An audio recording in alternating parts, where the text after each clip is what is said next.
Mohammed, and Diana Katoto. So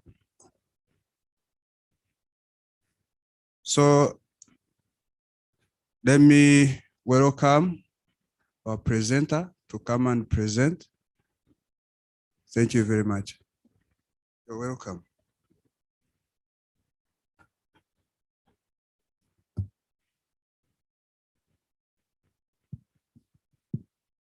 Hi, everyone. My name is Diana Katoto. I'm a university student at the University of Birmingham. I'm in my final year and I'm joined with... Hi, everyone. My name is Omar Mohammed. I am, same as Diana, a social work student at the University of Birmingham in England. And yeah, really pleased to be here. So just to start off, we wanted to mention three important things for our presentation.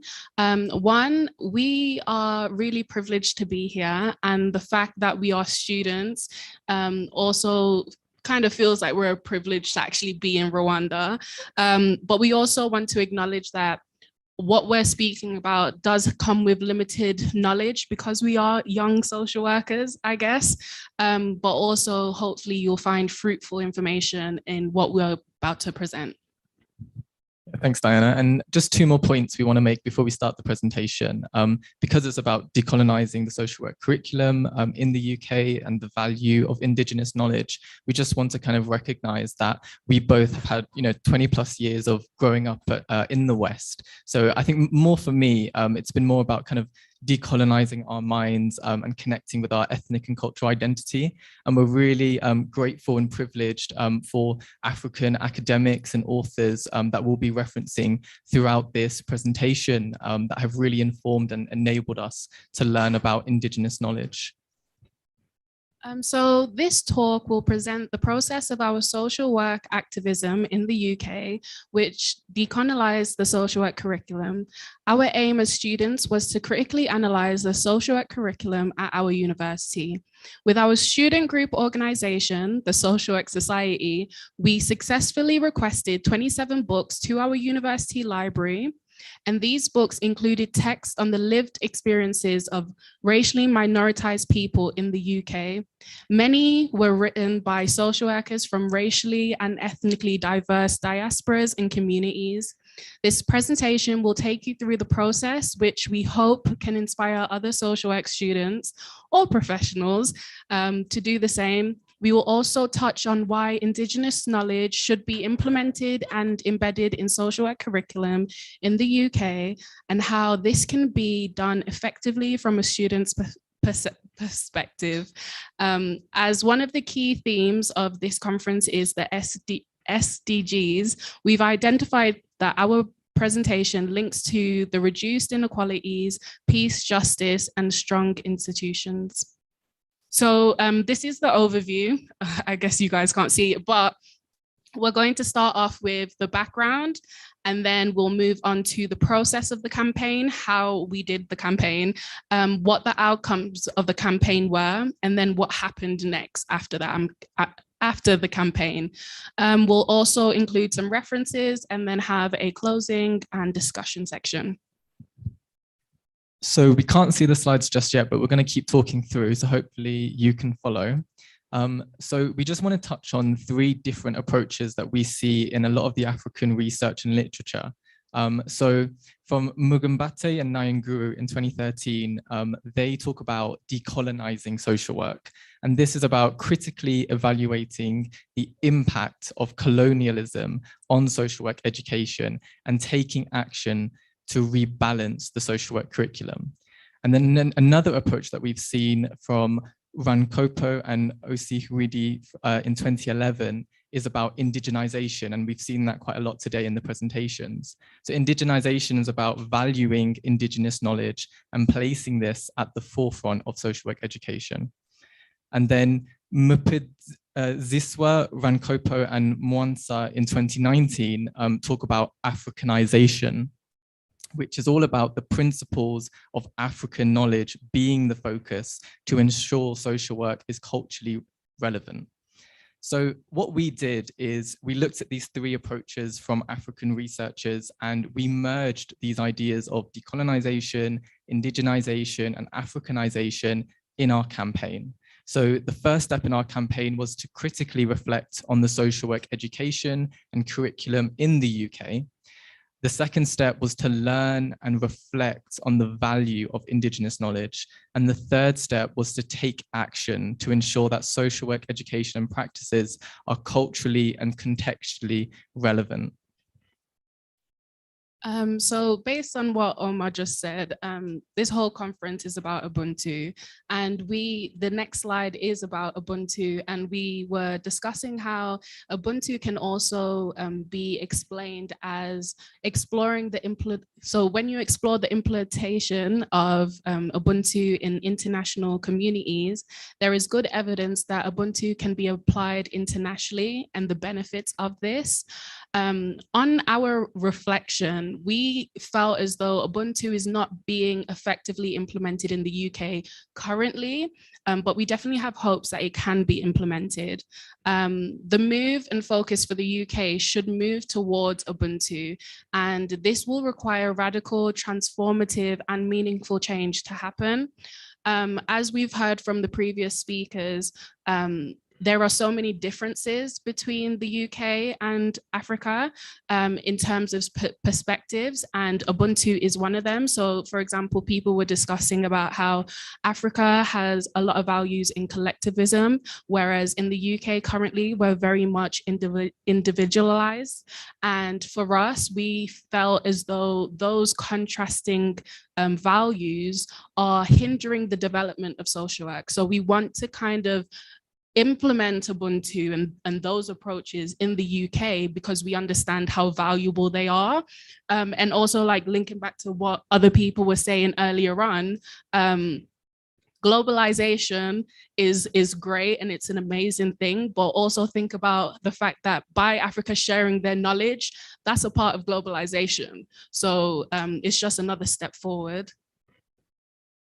Okay, so we're on next to the process of the campaign. So we did 4 steps. The first step was the critical evaluation stage. So this is when we realized that all of the materials at our university were from white people, mostly white males, and we had an issue with that. And we felt as though it was kind of unjust because there are so many amazing people from different backgrounds and ethnicities that are providing important knowledge that isn't being shared. And that is something that's also been highlighted here in Africa. So there's connections there. The second step is where we developed the book list. Now, this book list involved so many different types of books, and the next few slides will show you those different books. The next part is where we mobilize the society members. And this is where we kind of influenced our university students, our fellow university students, and asked them to kind of stand with us and to request these books that needed to be in our curriculum. And then the next step, and the final step, is where we created change through partnership. And this partnership was with our university. We ended up establishing a partnership where all of the books that were on the list were then put into the reading list, the required reading list at our university, and it was integrated, and it changed the teaching and learning that happened from there. So we were decolonizing and we were achieving our campaign goal. And then, yeah, I'm going to quickly do this, just quickly show you the different types of books that we requested into our university curriculum in the UK. Just to point out one book, Anti-Racist Social Work, International Perspectives. This whole campaign started because of that book and us wanting that book, but couldn't afford it, wanted it in the university curriculum, and kind of provoked the idea to request lots of books. But yeah, there we go. There's all the books that we requested. And there's so many more that need to be requested. So in terms of the outcomes of the campaign, so what did we actually achieve? So as Diana mentioned, all of the books that we requested, and there were 27 books, they were all accepted, which was quite expensive for the university, but we were very happy with that because it was so important to have our curriculum decolonized. In doing so, we raised awareness of Indigenous knowledge and decolonizing. We challenged systems that are inherently Eurocentric and, most of the time racist. We contributed to decolonizing the curriculum. we saw a re-emergence of anti-racist social work, and we really put a valued focus on Indigenous knowledge. So yeah, those were our outcomes. And then moving on to what happened next, because we kind of felt as though the campaign can't just be left there. So as you'll see on the slides coming up, we reached out and we took part in writing articles, took part in writing in book chapters around our campaign and why we must decolonize the social work teaching and curriculum.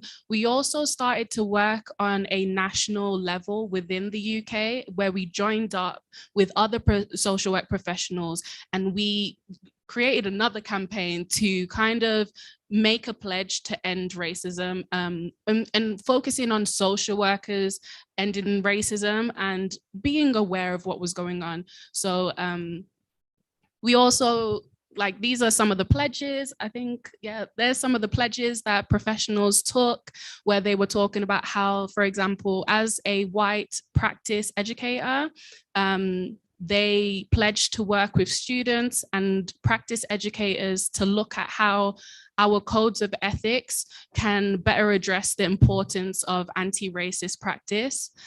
So these are like some of the events that we did on Zoom. And this is one of the books that we took part in.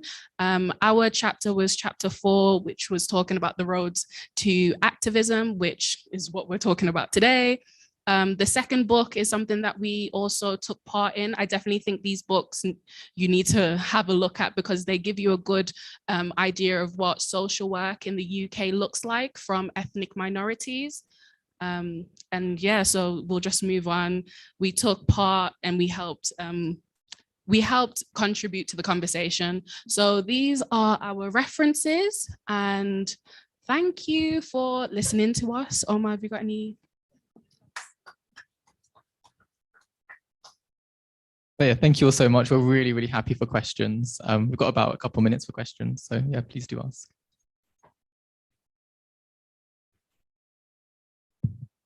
Great thanks to Mr. Omar. They have been actually punctual. So let's now entertain some questions that shall be asked to them.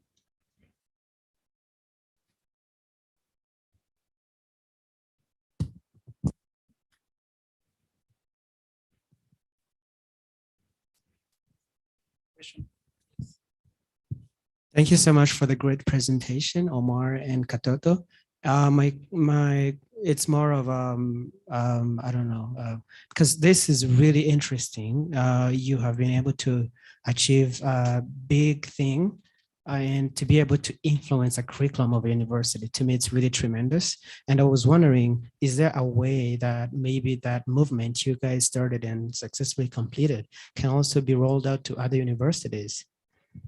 Yeah, that's a really great question. So in the United Kingdom, part of the campaign, so our campaign started at our university in England, the University of Birmingham.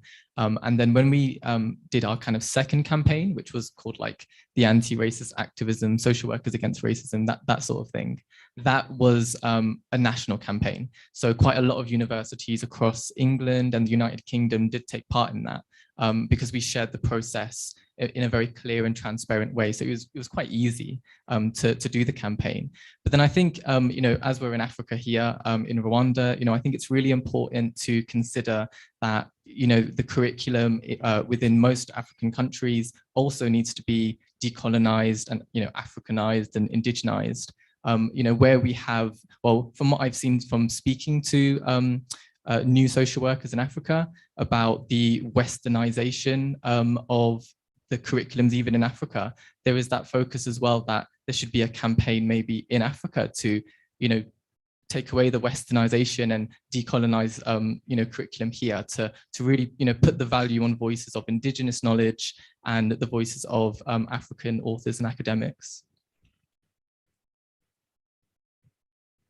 You want to add more? No, there's a question.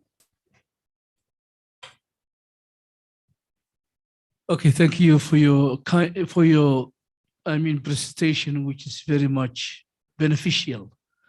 Omar and Diana, I want to ask you, what made you to embark on this movement? And do you think that you can realize your end goal in the final analysis, if you like? Thank you for the question. And that kind of links on to your question as well. The way that we did it, it starts off with a group, or it starts off with a person wanting to make a change, and then finding people that also have that same motivation. We found each other. We experience a lot of discrimination in the UK. We go to a university that's primarily white. There aren't a lot of people that look like us. So we were bonded together through that oppression. And we were also really passionate about social work. So we just thought, if we can make a change, why not? And students tend to forget how powerful their voice is. If they gather around and they make a challenge, or they say something, or they demand something from their university, change will happen. In terms of an end goal, I don't think there's an end goal. I think it's like a continuous journey, because there's so much that we need to improve on and so much that we need to do. And a lot of the times it doesn't happen overnight. So I genuinely feel as though it's going to be a journey that we're both going to take on for the rest of our lives. And we kind of hope that we'll be able to connect with people internationally, locally, so that we're able to achieve these goals together, because it's definitely a collective goal. Just to add on to that quickly, I agree with Diana that there should never be an end goal, because we're always living and learning and always developing. But I think one of the goals that I think I would love to see, and I've heard about it a lot in the keynote presentations today, and I was also discussing this on my lunch break, about how amazing would it be for the kind of the global common project of social work to be flipped from the Western to the Africanization of social work. So, and we've also spoken about that in presentations today, about African values and indigenous knowledge being globally considered, globally accepted, and globally implemented, because I think the United Kingdom would really benefit from some indigenous knowledge. More questions?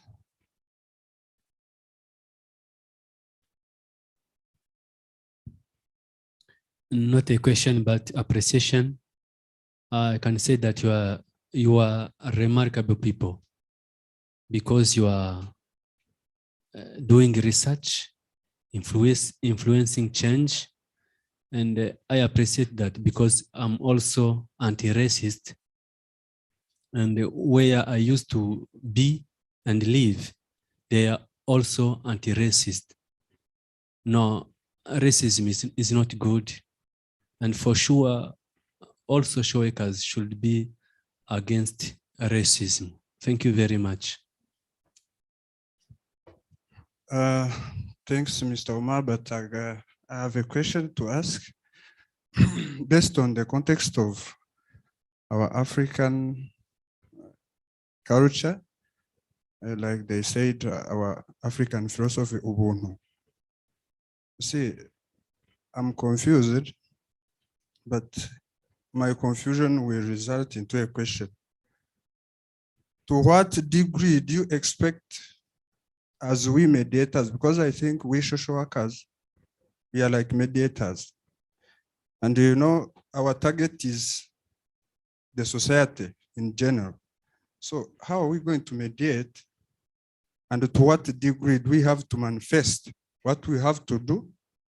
And actually, if the manifesto of what we are going to do as social workers and at the same time as mediators requires to go to the grassroots, do you expect to achieve our aims and goals in time, or it will take time, because now indigenizing these ideas and whatever, and the manifesto of changing the society, to my imagination, it would cost time. To what degree do you expect this to get achieved, David? Thank you. It's a really great question. Thank you so much for that question. So I think there's a couple of points there for me. I think one of the points about kind of, can we reach Ubuntu? Can we reach like an implementation of Ubuntu globally? I think it's really, really important that we make that a very focused common goal. And I think Ubuntu being the current 2-year focus of the global agenda really helps that. But I also think we need a bit more radical movement. And when I say radical, I just mean that we actually see something real and something practical and something that actually changes something. So not, different associations holding webinars about Ubuntu just to say that we talked about Ubuntu. We need to see some real critical reflection like we did in the campaigns to really evaluate, whether we can achieve Ubuntu, how we should achieve Ubuntu, why we should achieve Ubuntu. And I think once we're more focused in that way, then I think we'll achieve it, hopefully by the next year when the global agenda theme progresses. So I just wanted to add as well, I personally feel as though there isn't just one way to approach a situation. And within social work, there are so many roles that we play. One of those roles is being a mediator, but at the same time, we can be an advocate, or we can get involved in policy making. There's so much that we can do, and there's so much flexibility that it's so, and there's importance across the board. There's importance placed on grassroots and working on that local level. But at the same time, there needs to be people up there attacking the institutional level. And then needs to be people attacking the middle ground as well. If we just stick on one way of doing things, we'll never really get to our end goal, and it will just take a very long time. So everyone has their part to play. They just need to figure out what part that is. Thank you very much. Let's now go to the next session. Thank you very much for the precise and the detailed presentation. The next phase of this session, now we are going to receive a presentation that reads social work practice in Rwanda, indigenous and innovative models of problem solving.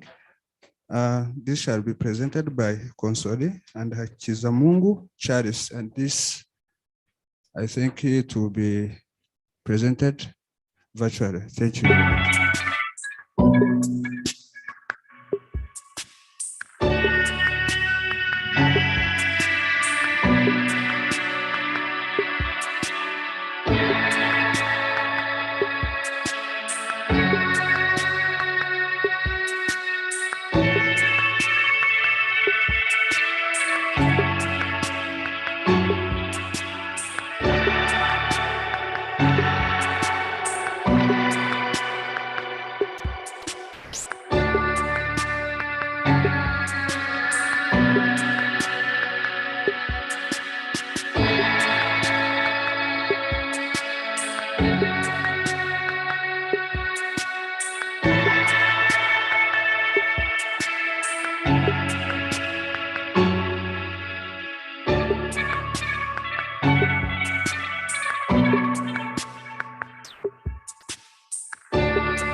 Dear participants, good afternoon. It's a great pleasure to be with you during this exciting conference and to have this opportunity to present to you the findings of a publication entitled Social Work Practices in Rwanda, Indigenous and Innovative Models of Problem Solving, a research carried out by myself, Konsole Uwihangana, Mr. Alexandre Hakizamungu, Mr. Charles Rutikanga, Dr. Theogene Bangwanubusa, Mr. Charles Karinganire, all from the Department of Social Sciences, University of Rwanda. What is the background to this research? We know that social work profession's role is to empower individuals, families, and communities, and to drive social change and sustainable development. Talking about social work, we talk about promotion of human rights and social justice without leaving behind cultural rights. Social work has been recently criticized of providing only a Western or Eurocentric perspective. So there is a call to uphold and innovate cultural values, models, and practices for development, since it was noticed that there is a scarcity of publications on African cultural values and models.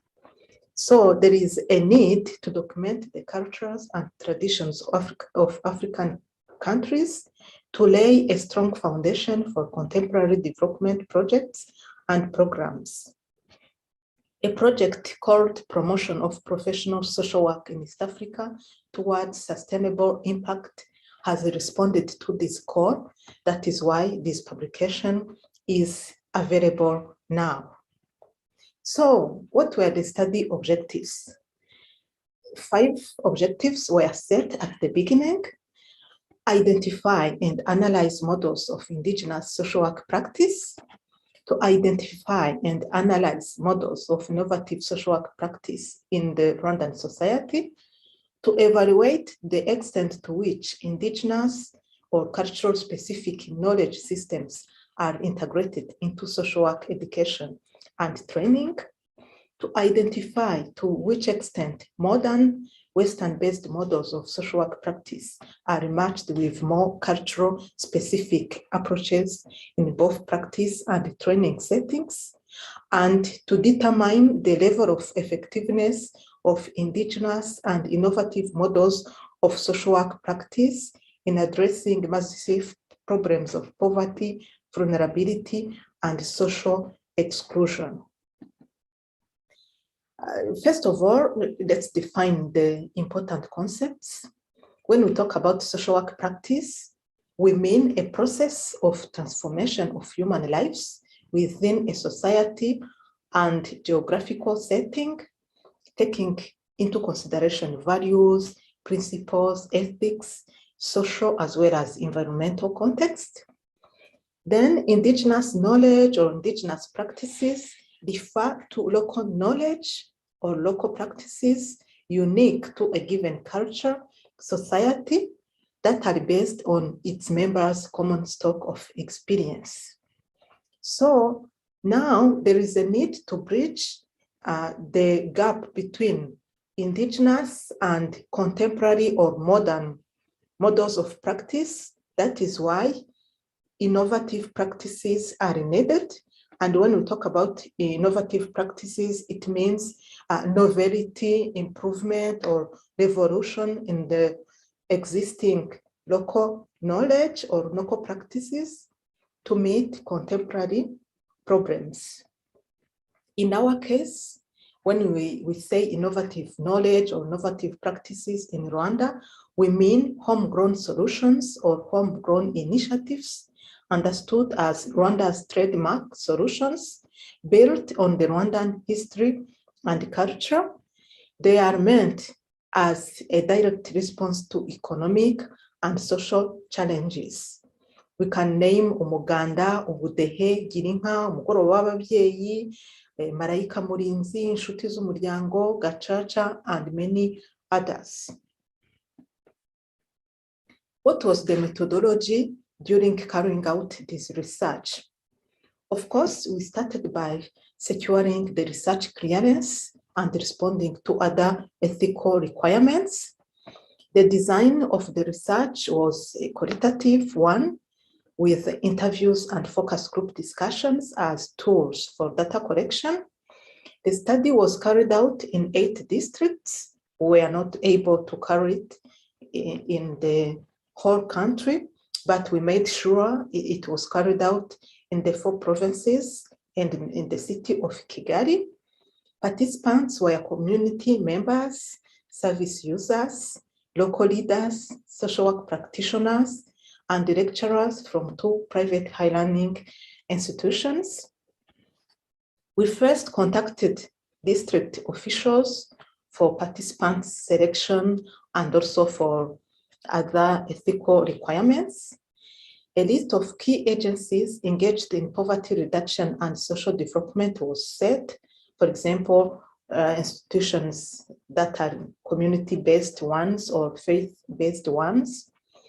The study was carried in rural and urban areas.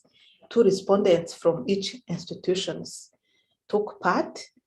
Then we carried out also focus group discussions, community members and service users.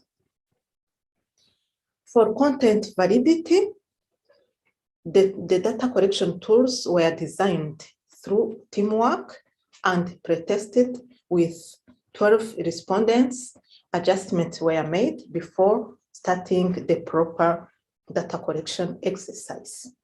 Ongoing editing during and after data collection were made. All audio recorded interviews and focus groups discussions were transcribed and translated in English thereafter. As we used a qualitative data analysis, thematic analysis guide to the analysis, and the triangulation of information was also very important. So this is a kind of summary of the target population, methods, and sample size. 124 participants took part in the research. As findings, we refer them as to the short definition of social work, which is to help people to help themselves. Among the homegrown solutions in Rwanda, we documented 5 that are direct connected to social problem solving and poverty reduction, namely umuganda, ubudehe, girinka, umugoroba w'ababyeyi, and also inshuti z'umuryango, tubarere mu muryango, marayika murinzi, as for family strengthening and responding to family solutions. So what all those homegrown solutions have in common is that they promote togetherness, the sense of responsibility and care for one another. They are participatory based, collective action, and also foster the reduction of poverty and helping or empowering individuals and communities to find solutions themselves. So what are the strengths and what are the gaps? First, with the strengths, indigenous models are reflected in social policy and development programs in the form of innovative models, which is a legacy of the Rwandan culture. There is great trust by the Rwandan community in both indigenous and innovative models because they are rooted, of course, in the Rwandan culture, but there are also shortcomings, neither documented nor included in the curricula of social workers or paraprofessionals. It means that those models, either in the indigenous models nor innovative models, are not included in the curricula, which leads to the implementation by professional social workers or paraprofessionals based on personal experiences and skills, not on standardized or formal training acquired from school, thus leading to imminent risks of poor implementation and poor outcomes. So what were the conclusions and recommendations from this study? First, we noticed this positive achievement of integrating indigenous and innovative models in social policy. This is really commendable. we noticed that there is a need to integrate these models into the social work curriculum. There is a need to strengthen research collaboration to establish evidence-based facts and, of course, evidence-based practice. There is a need to place social work practitioners in key local government positions owing to their skills and their knowledge. There is a need to promote partnership between social work practitioners, educators, and the researchers, as well as partnership with the local government and its stakeholders, which will lead to the promotion of university community linkages for sharing the findings and also learning from one another, leading again to social work evidence-based research that would inform policy making, leading to proper conception and implementation of social policy programs and, of course, programs and policies. So thank you very much for your kind attention. Your feedback is most welcome. Great thanks to Mrs. Consore for a precise and a detailed presentation. I hope you all understood, but you might have got something to ask Mrs. Consore. So it's your turn now. You can ask a question. Yeah.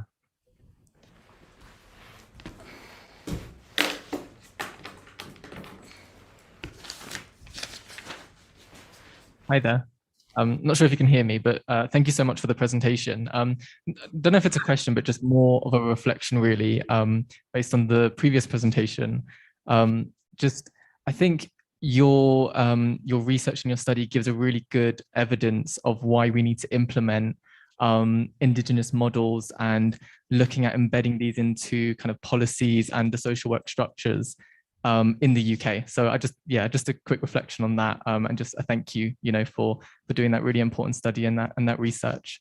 Maybe a question then would be is, do you think that there is some scope and some availability to implement indigenous models within the UK policy structures and the social work systems in the UK? Thank you.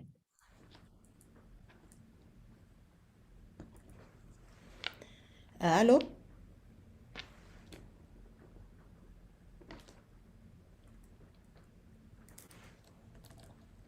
Hello. Yes, we can hear you. We are waiting for a response to the question that have been posed before you.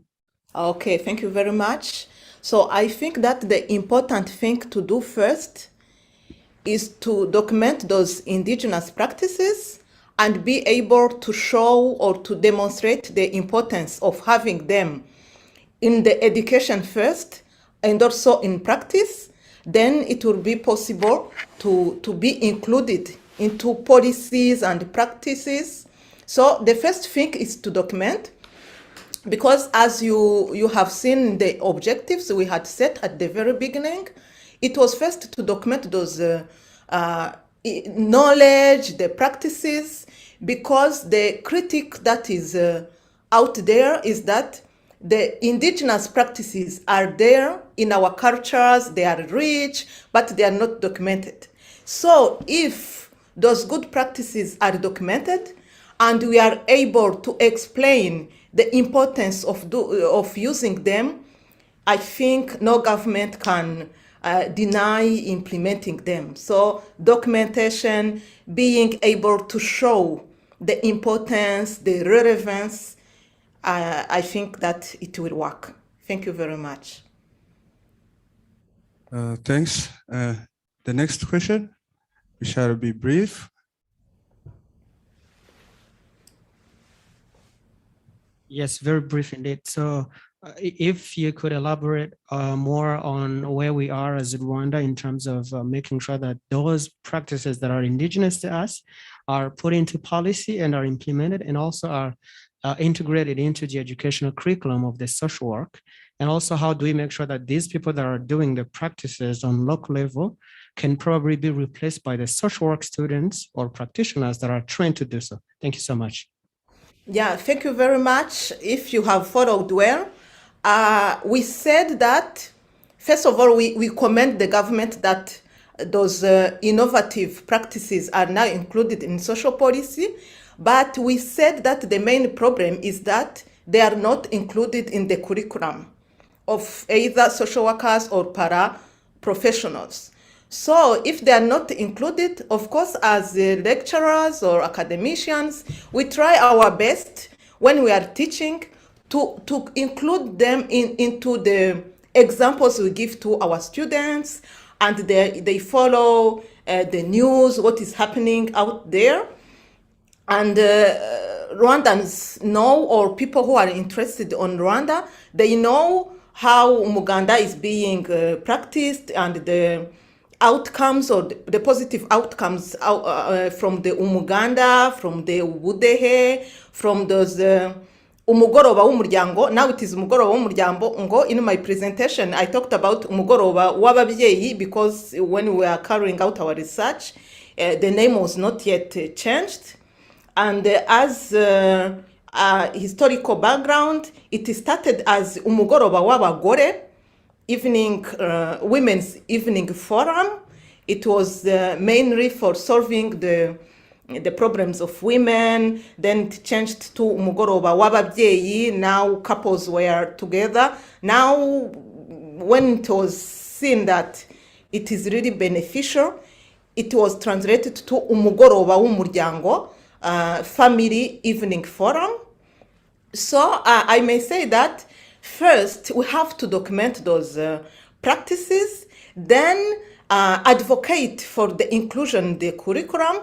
Then when it is included in the curriculum, everyone is trained on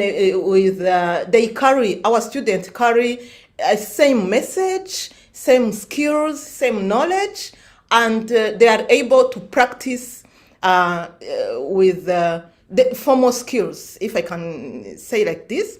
But what is observed now, and even the recommendation we have given, is that some people implement those innovative practices from the experience.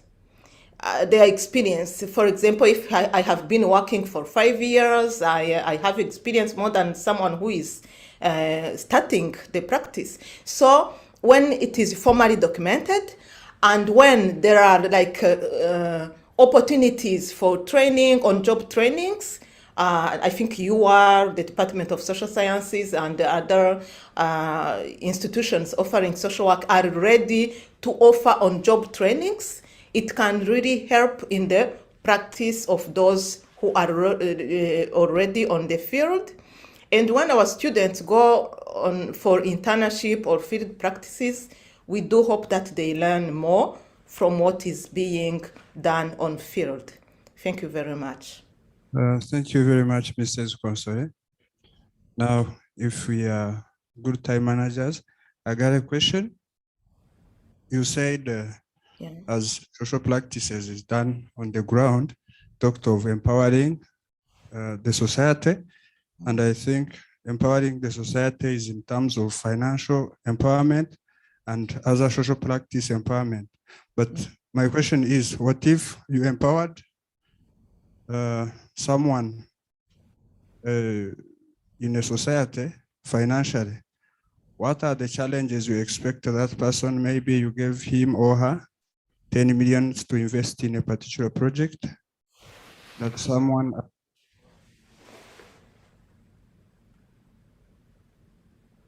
As we social workers, we manage maybe to mediate. What are the challenges you expect to meet? As in, you empowered the society financially. Thank you very much. Yeah, thank you very much for the nice question.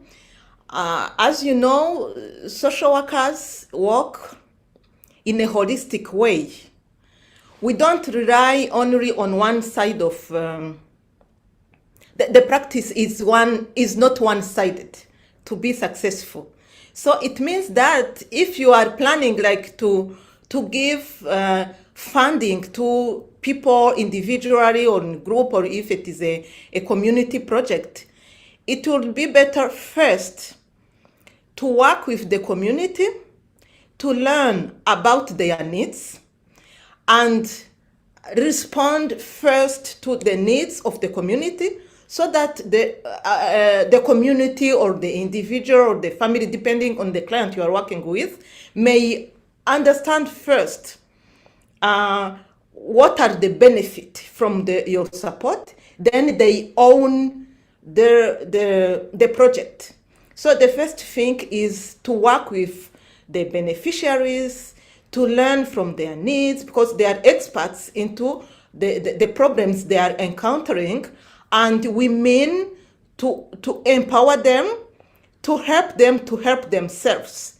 So we don't have to think on their behalf. We have to learn from them what they need, then work with them towards finding solutions to their problems. So what is meant, don't go and give money to people without first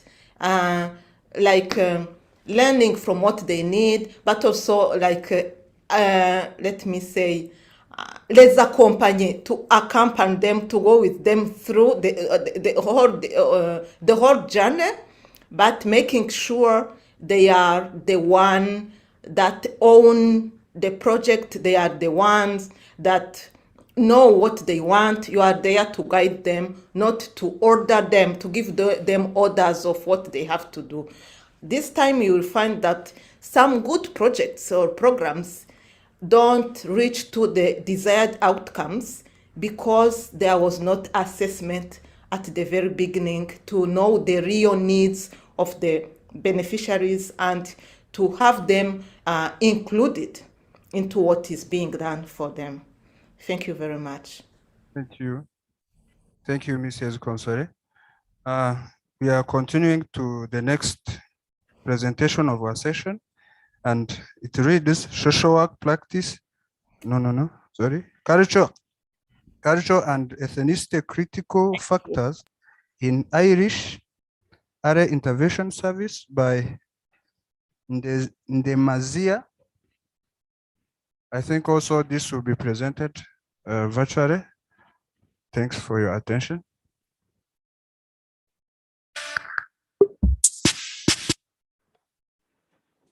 Hi, my name is Asong Jingwa. I'm a PhD student in social work in University College Cork, Republic of Ireland. I'm also a social work practitioner. I'm here today to talk to you about my PhD research in relation to culture and ethnicity within the Irish Early Intervention Services. I'm going to start by sharing my screen with you so that we can talk through the slides. So like I said, the title of my PhD is Culture and Ethnicity, Critical Factors in Irish Early Intervention Services. This is an ongoing PhD research. The data is in, the analysis are in, and it's just in terms of fine-tuning the lecture review now and the analysis chapters. So it's still work in progress. But when we are talking about Ireland, what is the background of Ireland? So Ireland moved from immigration in the past to immigration in the 1990s from different parts of the world, including Africa. This brought opportunities in terms of enrichment for all inhabitants. It also brought challenges in terms of integrating immigrants at an individual and group level. So, and it created a need thus for this cultural diversity created a need for culturally sensitive service provision to people from ethnic minorities within Irish Early Intervention Services. And when we talk of Irish Early Intervention Services, we refer to disability services that work with children between the ages of 0 to 6 years, children with intellectual disabilities, children with sensory, and children with physical disabilities. And these teams will comprise of social workers, will comprise of occupational therapists, will comprise of psychologists, and physiotherapists and other clinical professions. So what are contemporary studies saying in terms of this research? Studies in the USA and Canada indicate discrimination, oppression in power relationships in accessing disability services, and immigrants not being provided with necessary services in an appropriate manner. Is this the case in Ireland? This study set out to investigate the above, given that there is no current literature on the experiences of African immigrant families of children with disabilities accessing Irish early intervention services. So this is a qualitative study of the lived experiences of African immigrant parents of children with disabilities in relation to access and utilization of Irish early intervention services and ways in which this could be enhanced. The research investigates how cultural perceptions affect the way African immigrant parents of children with disabilities approach and relate to early intervention services in Ireland, and how the idea of cultural competence may be useful in understanding how professionals working in early intervention services understand and work with African immigrant parents of children with disabilities. So the method used in this research is semi-structured individual interviews of African parents and healthcare professionals, and also in-depth review of related literature. Thematic content analysis is also applied to analyze the data. So what are the findings telling us? Findings highlight tension and ambivalence in the relationship between parents and professionals based on different constructions and understandings of disabilities. First of all, parents would disclose that they construct their child's disability based on spiritual connotations and on religious affiliations, while professionals would disclose that they understand children's disabilities based on their medical background in terms of deficiencies or in terms of medical diagnosis. So while parents see their child's disability as maybe a cause or retribution for past sins, or maybe a gift to a child as a gift to them from God, because some parents will say they consider these children as special gifts from God to special people that God considers them fit to take care of these special children. But most parents will consider it as a curse. Meanwhile, professionals will see it from a different perspective. So this creates tension in the relationship between parents and professionals. In terms of service expectations, why most parents will expect a cure for their child, professionals will try to explain to parents that there is no cure for most of these disabilities. It's more about working with the child to be the best that they can within their disability. And in addition, parents experience identity issues. First of all, when a mother is expecting a child, they are expecting a normal child. They have plans, they have dreams for this child, and they have things that they would like to do with this child. They have expectations, very high expectations for this child. But when they have a child with a disability, especially parents of African immigrant background, parents who took part in these studies, and these parents who took part in these studies will have come from Cameroon, or some will have come from Nigeria, some will have come from South Africa, and some will have come from Somalia. So overall, there were 10 parents that took part in this research, and parents will have said, in their home countries, children with disabilities are stigmatized, they are abandoned, they are put beside the water to die, they are neglected, they are not cared for, and they are looked upon as people who should not even be existing within the society. So having a child with a disability creates a lot of stress for parents, because first of all, while they are here in Ireland, they crave their traditional support mechanisms, their parents, their siblings, their extended relations, their friends. They want to be where this support is. But with this stigma back in their home countries, they can't be in that place because there is stigma, and then there are no resources. There are not enough resources to care for children with disabilities. Meanwhile, in Ireland, there are resources to care for children with disabilities, which parents very much appreciate. And there is more of a positive outlook on children with disabilities. So there's also discrimination experienced by parents. There's overt and there's covert discriminations. over discrimination in terms of parents being told, oh, your child is strong, your child is coming from an African background, and African children are usually more resistant to diseases than other children.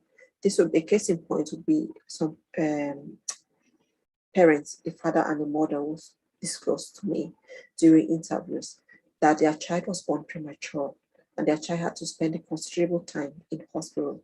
But while their child was in hospital, their child shared a ward with other Irish children. When there was a new admission and there was a need for beds, their child would be the first to be approached to be removed from that room and put into another room which was not suitable for her needs. And their child will come back with infections. Other Irish parents will not agree for their child to be put in that room and their wish will be respected. But when these African parents insisted that their child will not go to their room, their wish will not be respected. So this was overt discrimination that needs to be challenged within the system. The covert discrimination then is in relation to parents not having knowledge of services. It's in relation to services being geared around Irish norms and not suitable, are not targeted to meet the needs of immigrant families. So this creates discrimination covertly in relation to these parents. So what are the recommendations that parents will bring up? Parents would say they would like their opinions to be valued more because this is their child and they spend more time with their child and they know what they are going through with their child. Parents will also appreciate more information in relation to services out there and in relation to knowing what to look out for in case their child has a disability, whom to contact and when to contact the person and how to follow up in relation to services. Parents will also say they would like professionals to be culturally aware, to work with them on a one-to-one basis rather than work with them dealing with in relation to stereotypes and trying to build a picture of them based on what their experiences with other families, African families of children with disabilities. Parents will also recommend better coordination of services and allocation of resources. Meanwhile, they will also recommend self-advocacy for parents of children with disabilities. One parent pointed out that most African parents, they don't seek advice from the appropriate services. They seek advices from other parents who do not have adequate knowledge. And they go by this information, which is second-hand or third-hand or fourth-hand information, and it ends up not helping them. And when they approach services and they get a negative experience, they don't feed back to these services in terms of their negative experience for the amelioration of services. They complain to their African friends who cannot do anything to help them or help other families. So these are the recommendations from parents to other parents. So the emerging themes that come up from this work is in relation to the parent transformation process in terms of meaning reconstructions. So as parents try to come to terms with how to live with their child's diagnosis and the choices available to them, the processes of meaning making, image making, and choice making are activated. There's also the issue of intersectionality, because parents have different factors that combine and intersect to build up their experiences, to make it either a positive or a negative experience. So first of all, these parents are from a different race. They are immigrants. They are coming from a background where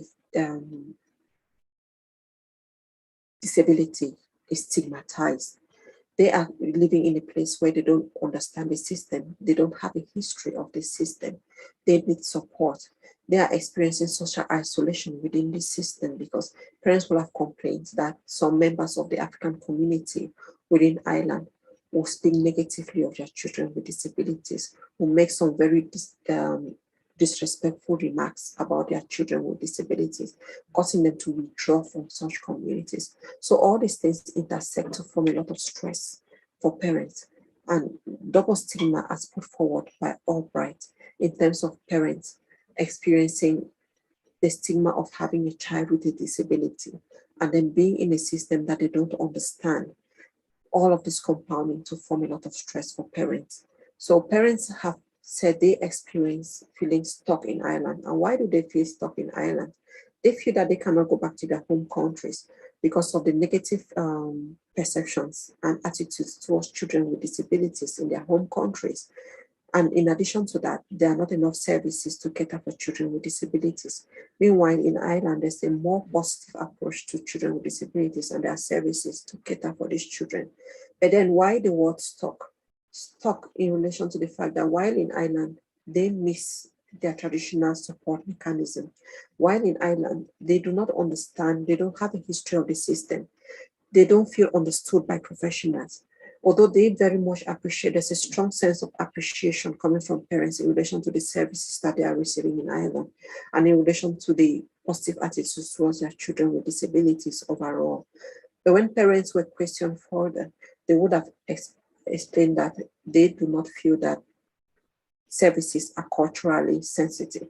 They feel that services are directed, are geared and built around Irish norms rather than being amended or being targeted to meet the needs of specific cultural needs of immigrant families.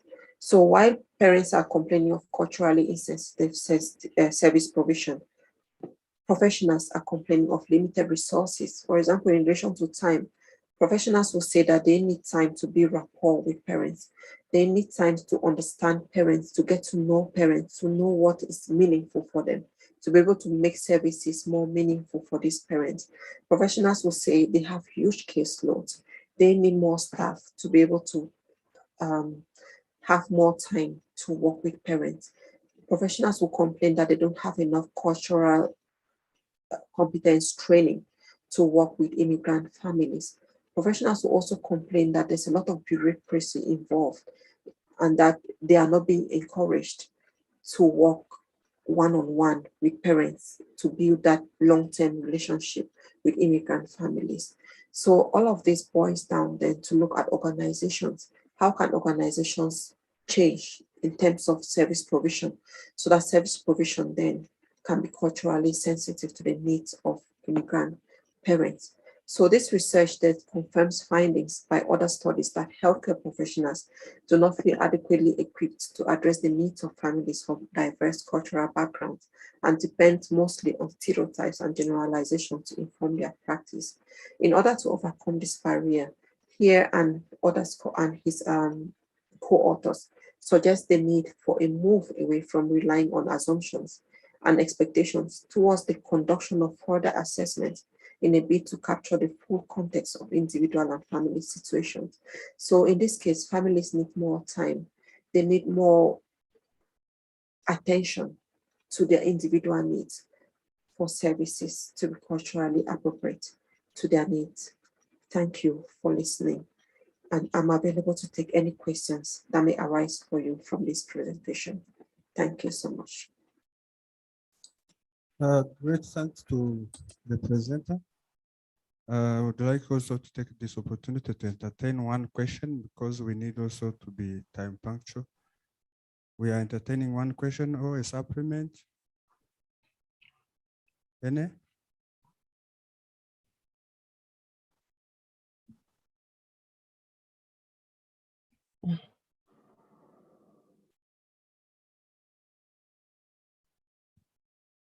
Thank you. My name is Beriz Kamikazi. I volunteer in an institution that works with persons with disabilities.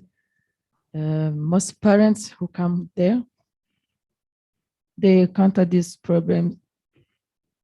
People think that these children also they are a curse or demons, so they still have those attitudes. But a question I would like to ask is that the families you manage to ask questions, how are the attitude of fathers? Because here, most of fathers, they leave their families because telling to the mothers that they don't give birth to children with disabilities. So I would like to ask the attitude of the fathers in those families you managed to ask the questions. Thank you. Thank you for your question. Can you hear me? Yeah, thank you for your question. In relation to the fathers that I would have interviewed, I would have spoken just with one father. I've failed to mention that in my presentation. It's mostly mothers that I spoke with. We did in relation to these children with disabilities. Most of these mothers are either, I think about 5 of them are single mothers. Their husbands are back in their home countries. The rest of them, they have their husbands here, but they are more involved in the care of their child than in their husbands being involved in the care of their child. So I had an opportunity to interview just one father together with the mother of the child with a disability. And this father, there was no blame in relation to the mother of the child with a disability. The blame was more about in relation to the attitudes that they get from the professionals in relation to their child's care. While they all appreciate the care that the child gets, they are not happy with the fact that they don't accommodate the needs of the specific needs of their child with a disability. So parents will also, the father that I interviewed will also have experienced the same grief as the mother of the child with a disability. And the father will have been very supportive of the mother. But then as a father, he was more proactive in terms of, okay, what do we do now? The child has a disability, yes. What's the next step? What do? We need services for her. We need this, we need that. We need to put the cultural issue behind us because that is making us feel like we are not getting enough care. We need to move on. So it was more a practical approach. But the mother was more of, oh, this is my child. I love her. I want the best for her. And it's hard for me to see her this way, but she is a special being. And I love the way, I love that God gave her to me. Initially, I was crying and I was asking God, why me? But now I understand and I accept the child. So the mother was speaking from an emotional perspective, while the father was speaking from a practical perspective. And another family that I interviewed, I wouldn't have interviewed the mother and the father together. I would have interviewed the mother separately, but I would have met the father and the mother together on a separate occasion, not for interview. But the father will be very supportive and, like I said again, more practical, but there's no blame on the mother. I think the mothers, instead, they tend to blame themselves. They ask, did I do something wrong during my pregnancy? I took all the tablets as I was told. I took only the supplements that I was given. I was eating everything that was recommended. Where did I go wrong, you know? Or maybe they look behind and they say, oh, is there a curse from my family following me? Or is there something like that? So the mothers never mentioned blame from the fathers. They looked inwardly into themselves. And instead, the guilt feeling was coming from them rather than from being placed on them by the father. Although I know, like, one of the parents will have mentioned to me that why she is talking to me about her child's disability, she did not consult her husband before having this conversation because she does not think her husband would agree to her having that conversation with me, because the husband was of the opinion that it's not something to be talked too much about. Let them keep it between them. And I think it's more of because keep protecting the child from the African community, from people coming back with negative comments about the child with a disability. But I think that may be because we are in a different environment here, and here in Ireland, a father and a mother, they support mechanisms for each other, because most people don't have extended support here, like their parents, their brothers, their sisters. So husband and wife, they tend to stand together when there's a crisis. So it can either make or break them. While some can't stand the pressure, you find that some mothers end up being single mothers of children with disabilities. Thank you. Thank you very much for a satisfactory response. So let's also take this opportunity to welcome our next presenter. And the presentation reads, social work practice, an alternative paradigm to sustainable peace in Rwanda. And let's welcome Mr. Hahirwa G. Joseph. The floor is yours.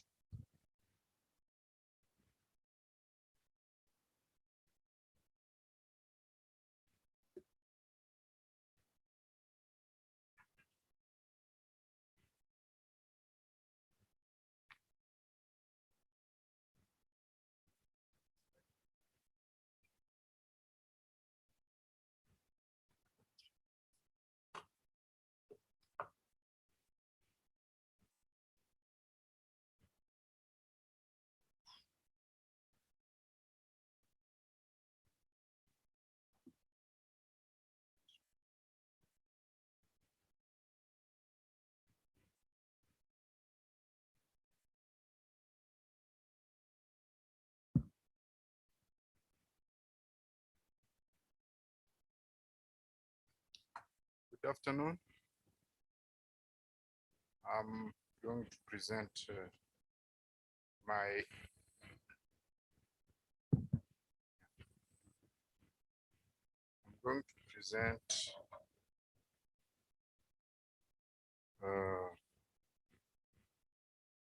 my research project with title Social Work Practice, an Alternative Paradigm to Sustainable Peace in Rwanda.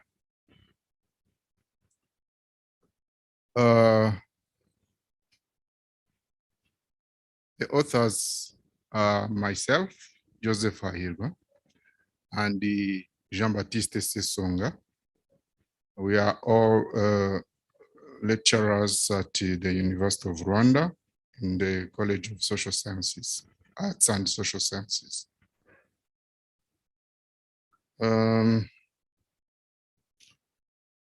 The research project aim is as follows.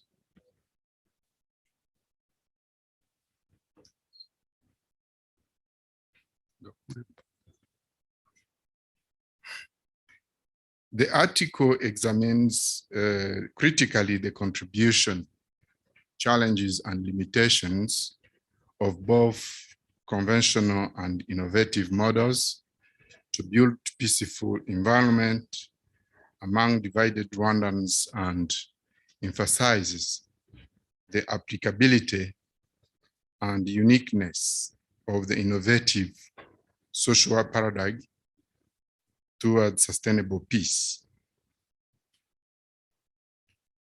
The problem, these models are characterized by some gaps of a research-based approach, scrutinizing a clear relationship between identified weaknesses of groups of individuals targeted for conversion in terms of social cohesion and economic conditions, potential resources, and knowledge or opportunities for self-transformation. The approaches used for conversion disregard methods of identifying problematic forces in the family environment system that limit economic empowerment of people, which is regarded as a foundation to sustainable peace. The objectives are twofold. One, to understand how good relationships are built in a country where one group of its citizens has butchered another, and to which extent different models and approaches to conflict resolution and transformation contribute to reconciliation and peace. Sorry. I have already talked about this. The second is about to recommend effective approaches to prevent recurrent inter-ethnic violent conflict and building a sustainable peace.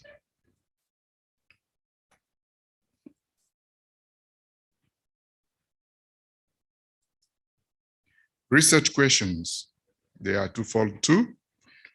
How do models and approaches applied in Rwanda cope with recurrent inter-ethnic conflicts, and what are the challenges they face with in sustaining peace in Rwanda? To what extent do social work practice in conjunction with other disciplines would contribute to sustainable peace in Rwanda?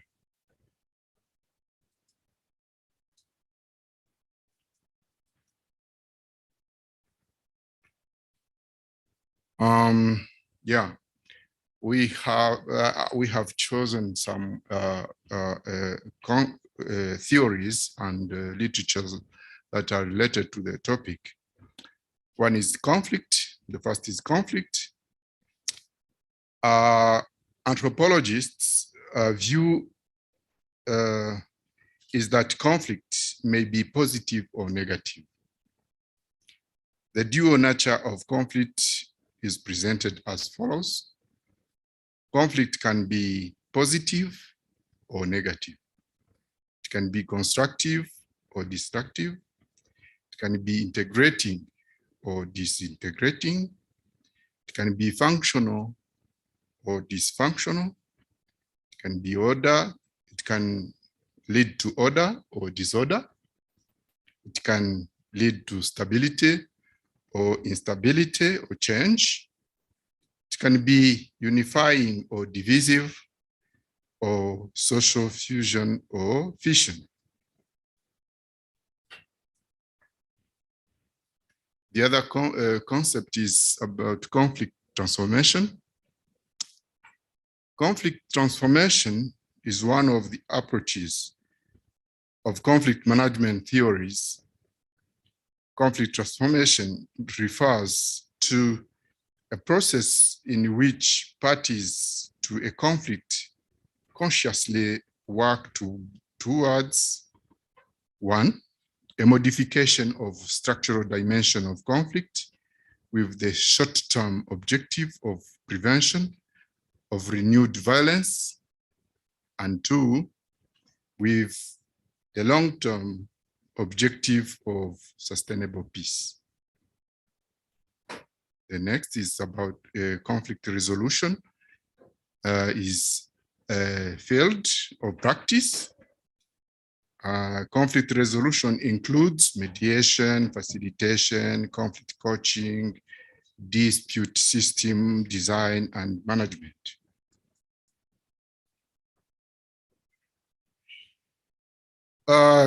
In social work practice, there are also some similar approaches or models. Conflict resolution in social work perspectives through the outreach conflict resolution approach is as follows. This approach aims at understanding the concept of conflict, know oneself, family members, and others in the community, and then help them and helps the person to know how to prevent conflicts and show strategies of how to mitigate the recurrence of inter-ethnic conflicts. Another social work approach is strengths perspective. The strengths perspective focuses essentially on identifying, mobilizing, and respecting the resources, assets, wisdom, and knowledge that every person, family, group, or community has, as well as their potential for transforming their experiences and lives.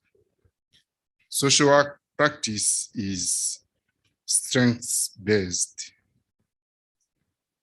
It helps people or groups identify their problems, determine their skills and capacities, what they are doing well, and how that was accomplished, and then analyze ways that those strengths might be applied to their identified problems. Strengths perspective is a research-based practice. Another concept is empowerment, which was raised by some of our predecessors who presented previously. Empowerment is, in the social work profession, empowerment is a suitable approach of helping people to help themselves. Empowerment practice helps individuals or groups to overcome social barriers to self-fulfillment within existing social structures. Empowerment practice is not something which is done to someone or which someone do to him, herself, and then pass on to someone else. It is not professionals who empower other people, such as services users.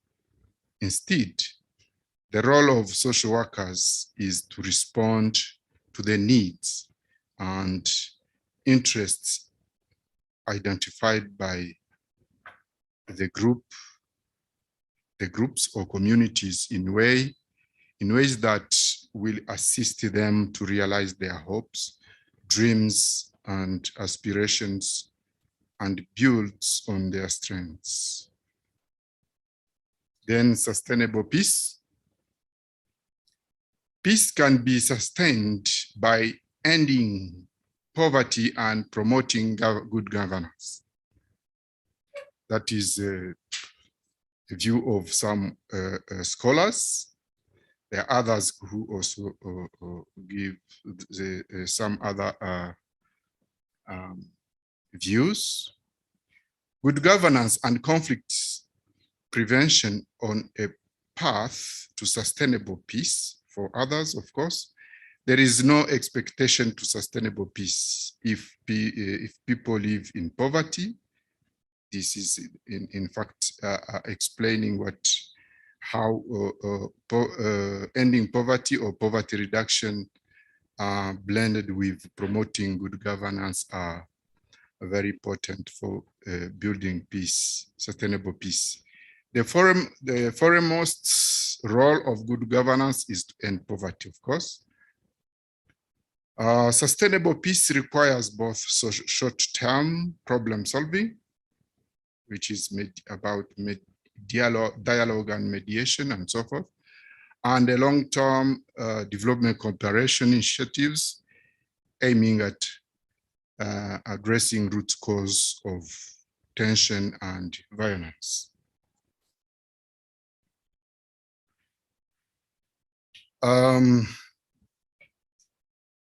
The study has chosen to use a qualitative approach or strategy. So the sampling was purposive, and the sample size was about 55 respondents. And we targeted groups of people, including staff at district and sector levels, civil society representatives, selected people among members of Umugoro w'Ababyeyi. It was talked about by my colleague before. It's a forum of parents and the youth.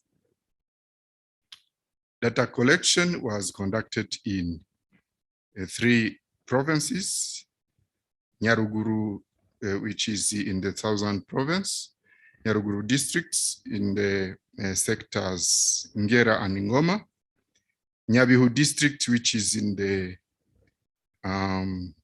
west, in the sector of Bikenanyana, cells of gender and Rugashe, and Kigali city, where we interviewed representative of civil society organizations and the public institutions in Igasawa district, and went to Kagarama sector in Kichukiro district to interview staff at the sector level and also youth, and Nyarugenge district in Kimisagara sector. The analysis was done through in vivo software. The results.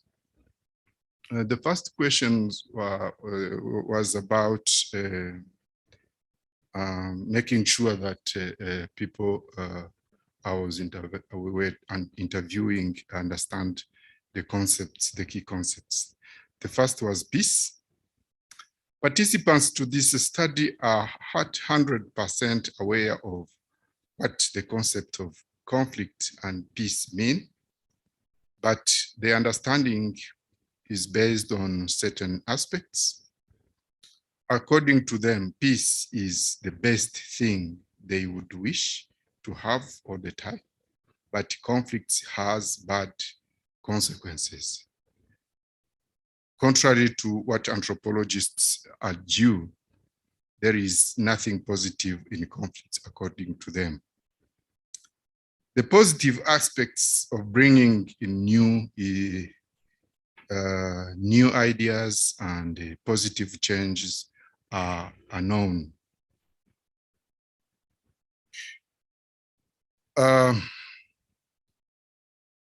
The approaches contributing to reconciliation, peace, and challenges.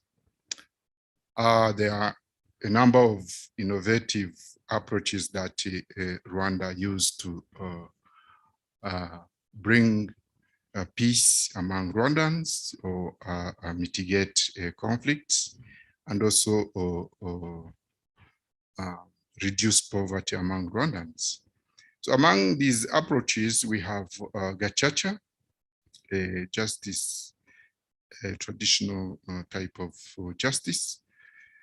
Gacaca is a traditional justice, also known as reconciliation justice, blending conflict resolution traditions with a modern punitive legal systems to deliver justice for the country's 1994 genocide. Our respondents recognize the great contribution of Gacaca in reconciliation of Rwandans, but in areas such as Nyabihu, Bukinanyana, especially, and gender and the irrigation sectors, especially, the majority of respondents believe that the actual reconciliation is possible only if those who rooted their assets return them back. That unfinished genocide trials related to compensation of assets looted during the 1994 genocide against Tutsi be closed, and corpses of genocide victims which are not yet located and exhumed by be buried with dignity. So those are their conditions to make sure that peace can be sustainable.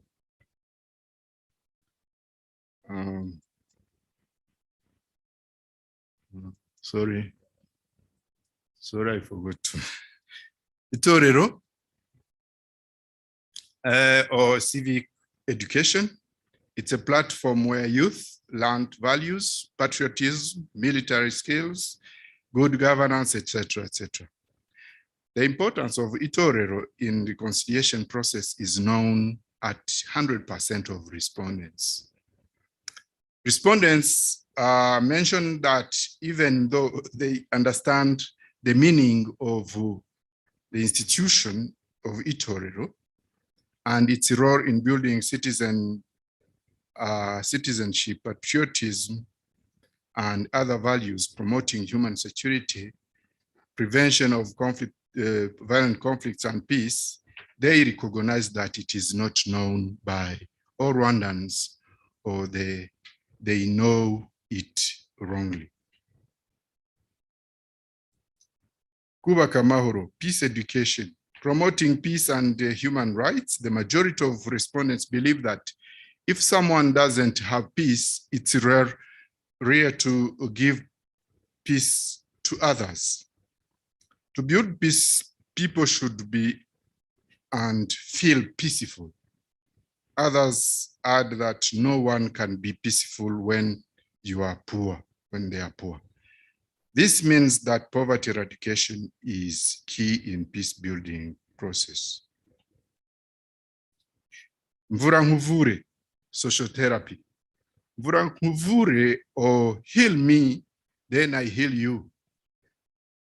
An intergenerational healing and community reconciliation for sustainable peace focus on facilitating the social reintegration of ex-prisoners to address the intergenerational genocide legacy, including prevailing psychological wounds. This is one of the approaches that the majority of respondents believe it can lead to sustainable peace if blended with other approaches of poverty reduction and promotion of human rights, reduction of inequalities and good governance, leaving no one behind. Ndu Munyarwanda, respondents understand Ndu Munyarwanda as the fact of asking for forgiveness, to telling the truth, to reveal information about the whereabouts of the genocide victims' arrests. With Ndu Munyarwanda, the majority of respondents believe actual reconciliation would have a positive impact in building peace, but there is a number of them who do not understand its importance in reconciliation and sustaining peace. Alternative blending approach. All homegrown innovative approaches applied in Rwanda in the process of reconciliation, as described earlier in literature and theories, and acknowledged by respondents, are important in building sustainable peace. Sustainable peace will depend on the efforts of everyone and integrated approaches for peace and development, encompassing peace education, social therapy, counseling, strengths, perspective, community empowerment, poverty reduction, etc., etc. This is illustrated by the Rwandan tradition saying that imiti korikoranye, medicines are effective to cure a disease when they are mixed. Which also means that complementarity in this process of violent conflicts mitigation, poverty reduction, good governance, promotion of human rights is paramount to sustain peace. Thank you for listening. Thank you, Mr. Hahigwa, for the presentation. Now it's because we also, like I told you before, we need to be punctual and respect time. Let's only entertain 2 questions. One might be a question, another one a supplement. Anyone who has a question?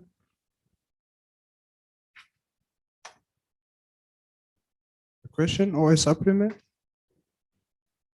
It seems no one has. Okay. Thank you, Mr. Joseph, Dr. Joseph. It was really beneficial. It was really amazing presentation. You know, the peace, we know back to 1994, up until now, Rwanda is a model for the rest of Africa, including, you know, some other Asian countries. When I landed here, I came to know that the city is very clean. And I was told before that it's very clean. Singapore in Africa. I call it Singapore in Africa because Singapore is very clean, the cleanest city in the world. And Kigali is the cleanest city in Africa. You came from a long way up to now, and you are developing economically, socially, and politically. When you go back to 1994, how did you address the genocide, and how did you reconcile the people? And now they are in cohabitation. They are living in peaceful manner. Did the world came to help you, or is it a homegrown solution that you from your people, from the government, and from the community itself.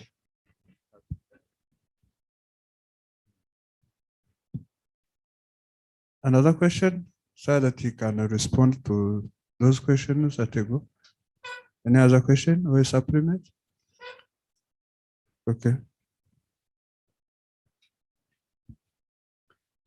Thank you, Dr. Joseph, for this such good research, super research, because I was very happy to hear that social workers are also contributing to peace building.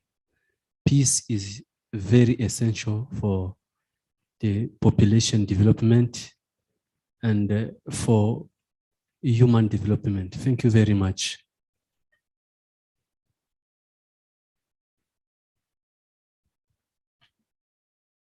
It's your turn to respond to the question. Yeah. Can you remind me your name? Abby. Yeah. Thank you, Abby, for your question. In fact, it's a long history about Rwandan liberation. But maybe starting from 1994 after the genocide, we have had a good leadership that has promoted, with difficult, of course, good governance, and also which has emphasized on promoting the well-being of its population with difficult, but it was also based on a leadership that is that has skills, knowledge, that which we based on to build this country. So our thinkers, national thinkers, have contributed a lot to establish those different approaches based on our culture.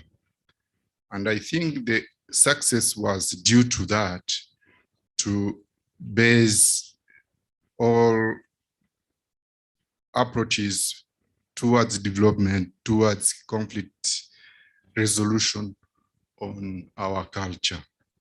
So there are so many innovative approaches that have been initiated in promoting promoting peace through reconciliation. Different approaches were brought in, but also approaches of poverty reduction, also based on our culture. So those things have contributed a lot in building the harmony among Rwandans, of course, in also inciting them to work hard so that they become self-reliant. I would not come to every approach based on our culture, because there are many. My colleague who presented in the previous presentation, Console, has mentioned some of them. Of course, myself, I have also added some. So there are many. Maybe we can talk about it later individually. Okay, thank you. Thank you, our presenter. And I would like also to say something to Mr. Abiy. I'm a native of this country, and I would like to say something. There are two contexts of our society. There's something called idealism and realism.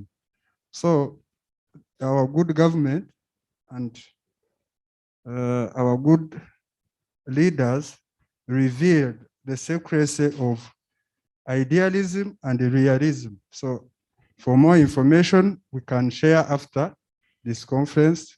we can tell you about more that. Thank you. So let's go to the next presentation. And we also take this opportunity to welcome the presenter of the following child care for autistic student at HVP Gatagara Gikondo Special School by Nteziryayo Jean-Pierre. You're most welcome.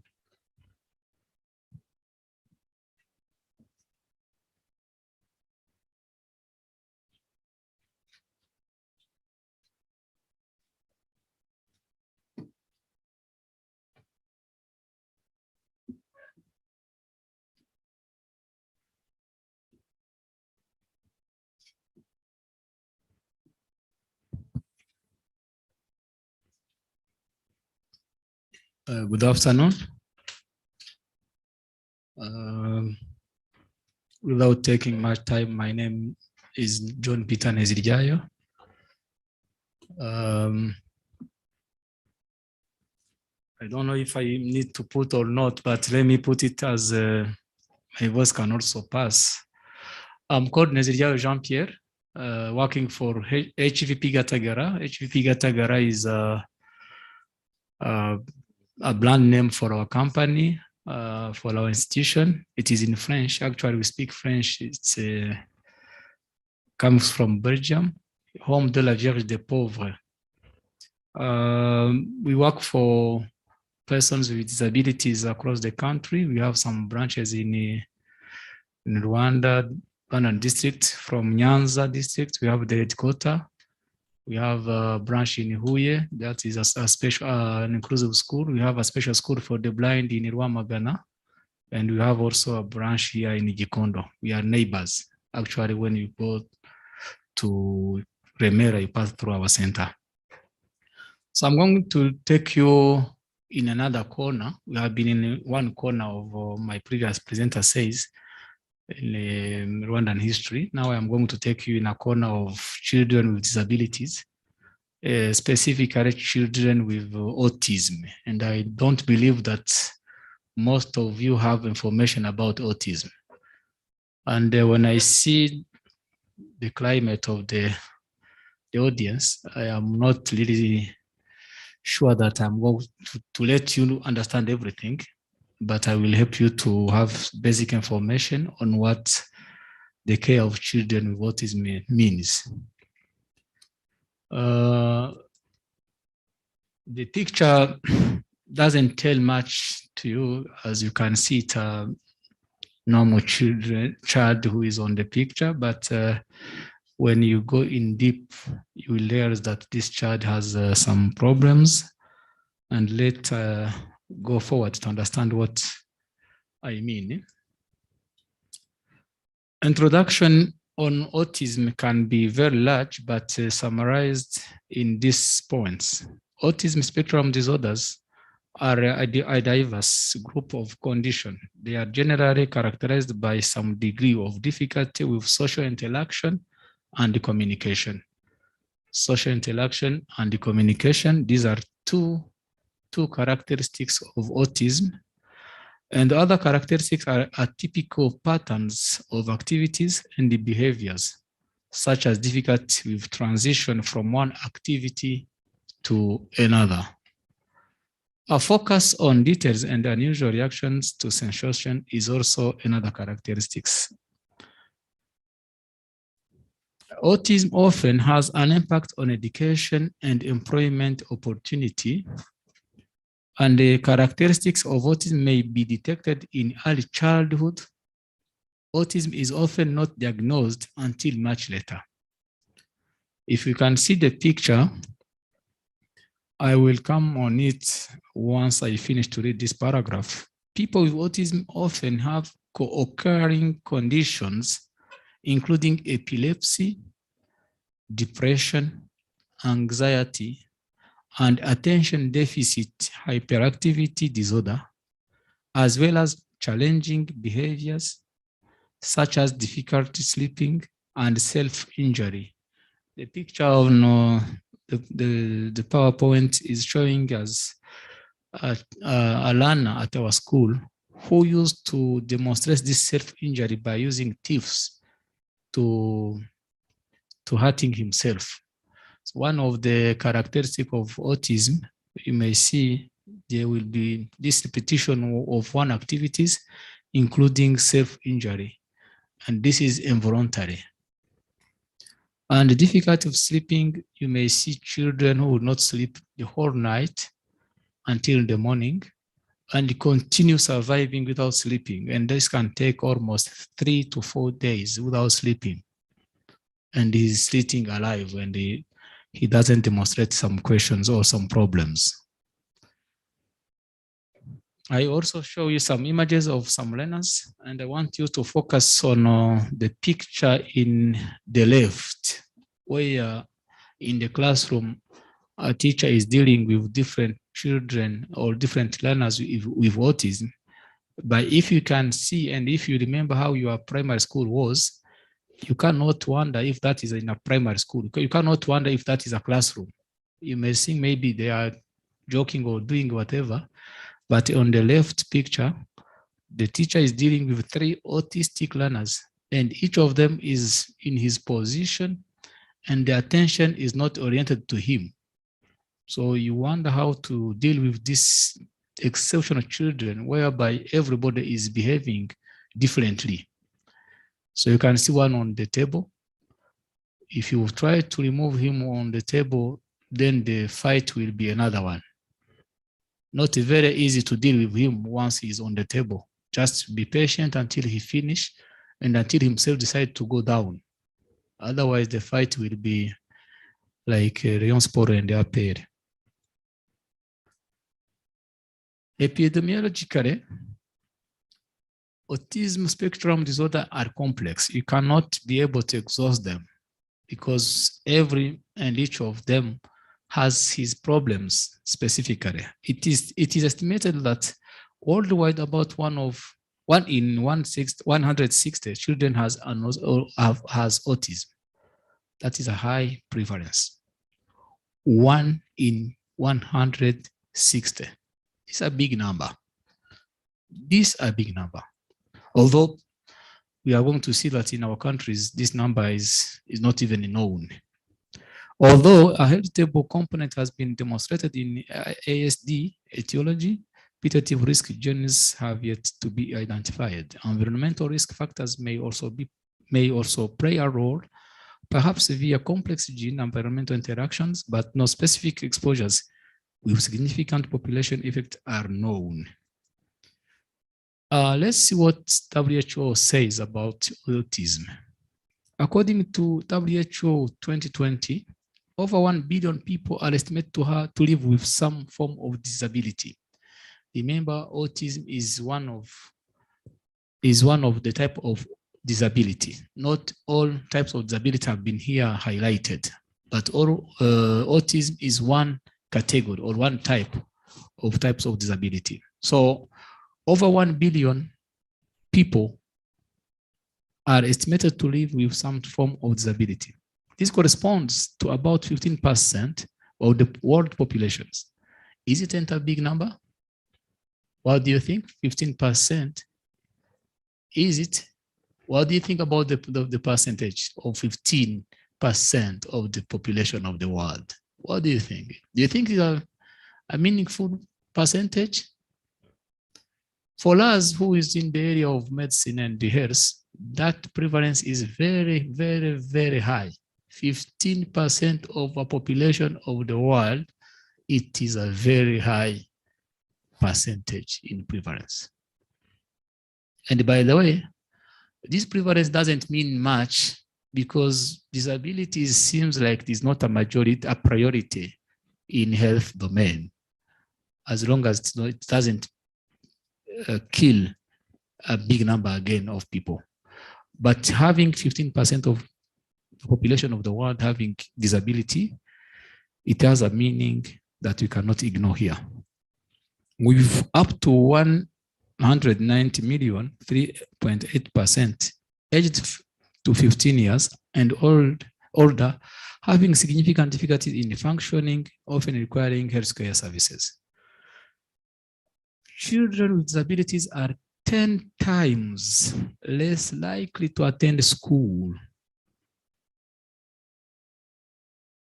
I want you to pay attention on these points, because as social worker, if you don't really realize that children with disabilities are 10 times less likely to attend school, then our function, our role in the community need to focus on that particular points. Imagine some population who are less likely to attend school, and we know that, and our focus and our interventions in not taking consideration about this. So you note that children with disabilities are less likely to attend school 10 times compared to their peers. Autism prevalence again reveals that generally autism spectrum disorder is 4.3 times as prevalent among boys and among girls. When we see even here at our school, a big number of children or big number of learners who have autism are boys. So it is 1 girl to 4.3 girls. 1 girl to 4 boys, sorry. What about Rwanda? The positive attitude of the government of Rwanda to support the people with disabilities is to be recognized, especially the establishment of National Council for Persons with Disabilities. It is also to be acknowledged that the government of Rwanda has made significant progress in the area of special need education, such as the establishment of the Department of Special Need Education in the University of Rwanda School of Education at Rukara. That department is very recently established. And remember, the education system started many years ago, and it's in only like 5 years or 4 years in the past that the University of Rwanda started to teach teachers who are going to deal with these exceptional children. For your attention, in medicine, when you are a medical doctor who is specialized in a very complicated area, you are an amazing person. Like when you are a cardiologist, or like when you are, I don't know, but for teachers who are specializing in a very particular points, the attention is not yet very high. These are very key persons in education to teach children with autism and other types of disability. So we acknowledge the University of Rwanda for have been established this department in the School of Education. Private and semi-government initiatives in the area of health and disability are to be noticed. Only 3 hospitals, which are not even the government hospitals, are accredited to be specialized hospitals in the area of disability. That is Gatagara, Gahini, and the Ingurunziza, among the other hospitals. Only 3 hospitals that can be recognized by the government to help persons with disabilities. The fact that Rwanda has ratified the UNCRPD is a big achievement to be mentioned. The UNCRPD is a UN National Convention for persons with disabilities.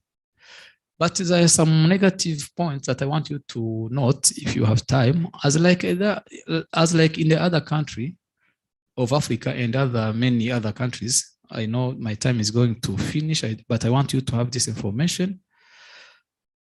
Thank you for the timing. The prevalence is not known. That is something that is very sad to hear. We don't have data, don't know number of children who have autism in the country. So we cannot be able to make plannings without having this data. These pictures I go, what causes autism? What are the main causes of autism? Scientists don't know exactly what causes autism spectrum disorder.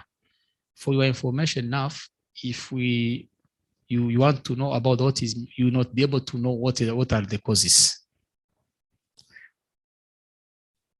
I want you to know about some more signs for children with autism. Most of them, they don't have smile. They don't smile easily. Imagine staying at this world and you don't smile from your born to your last point of the life.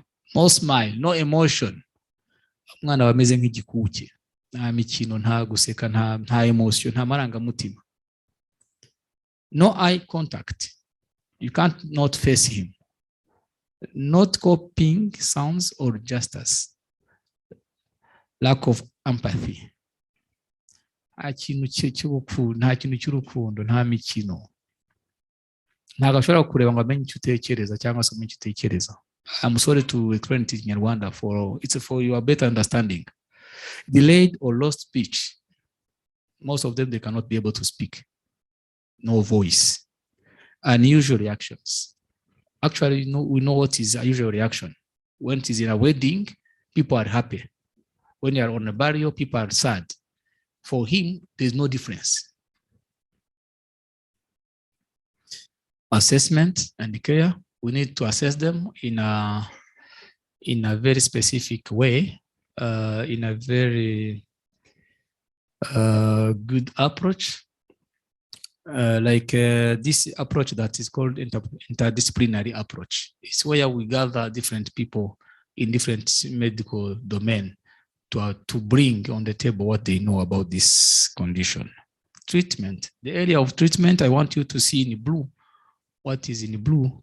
So when you try to treat these children, we focus on 5 points. And I'm very sorry for my time management. Behavior therapy, we assess how they behave. Speech therapy, we saw how they speak. Their speech is a problem. Occupational therapy is a new approach, is a new profession in Rwanda. Sensory integration therapy, and the last, social skills therapy. That's why we are in this platform, social skills therapy. Community intervention, I want you to understand that we cannot really be good enough to help these children without going to their community. As a good social worker, then we need to understand this problem in the community. Human rights, I want you to focus on the 2 points before I finish. All people, including people with autism, have the right to enjoyment of the highest attainable standards of physical and mental health.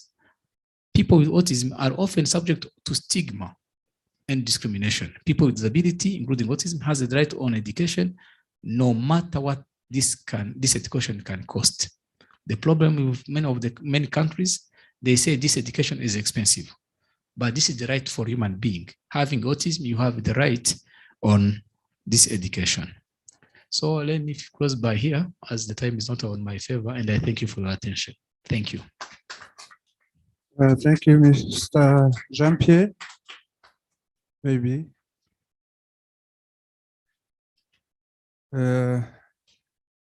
Maybe we are to entertain questions, but I would like also to take part in asking questions.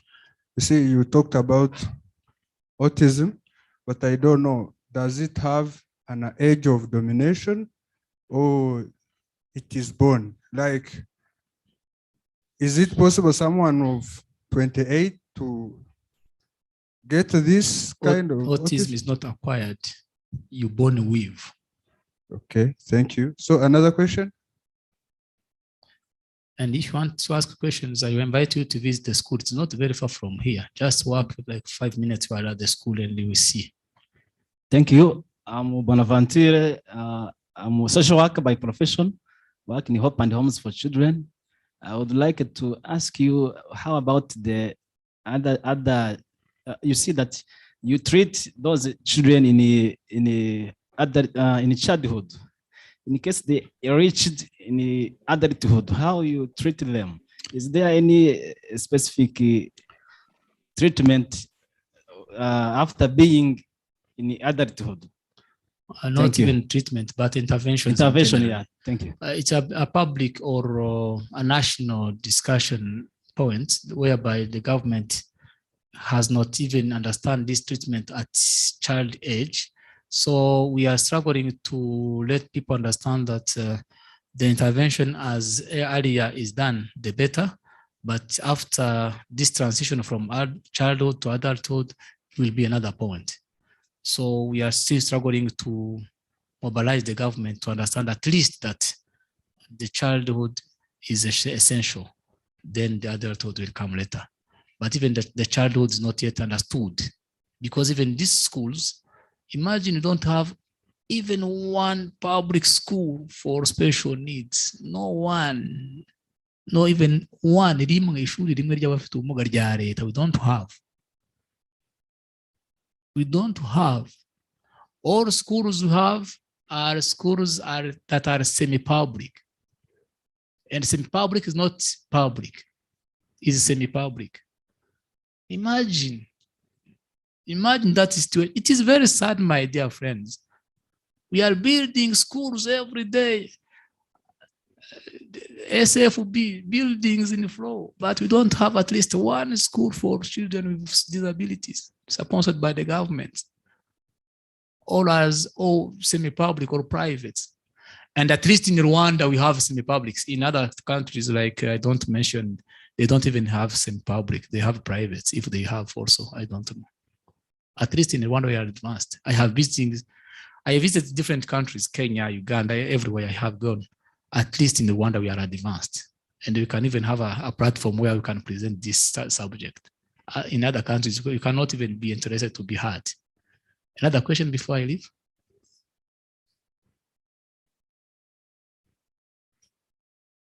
Yes, my name is Moise Munyamariza.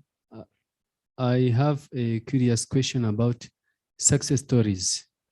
In your interventions, do you have some success stories of changes of children who are developing after your intervention compared to children who are in the community without specific interventions? It is a good question. It is a good question.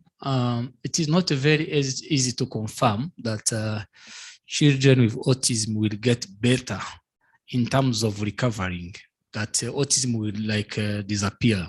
It will not, but the behavior will be managed in a better way than compared to children who will not attending a center like a school. Once a child has been educated and helped in a specific center, he gets better compared to those who will never attend a specific center. So the success story is that when a child has been educated in a specific center or specialized center, at least the behavior and the other problems are well managed, and the parents understand the problem and they know how to deal with the problem. Through passing the psychosocial support, a clinical psychologist try to let understand the parents how to deal and to manage the autism as a problem. But without this intervention, the problem becomes worse. Conflict in the family, separation. In the morning, my colleague asked about the population in the community, where we shall always see the father and the mother are not saying the same language. If they have a child with autism and they have not been helped by specialists, it will come automatically, the separation, the divorce, it will be an option that is possible, because this management needs an intervention done by specialists. Otherwise, you cannot really manage to deal a child with autism. It is an inhambara. I mean, always in trouble. So you cannot really have that patient to deal with a child with autism. That's why we encourage parents to come to get social therapy and the other types of therapy. That's why we call upon the specialized personnel in social worker, in medical, in nurses, in physiotherapy, in orthopedics, all these professional domains, they are involved to help the parents to understand how this problem can be helped. So I maybe invite you to visit our center, then we shall understand further points. Thank you for your attention again. Thank you very much, Mr. Jean-Pierre, for the presentation. And I'm really glad to hear from him. I have now an idea of making a consultation from their place of work. So let's also continue with our presentation of the presentation of our session. Now we are continuing with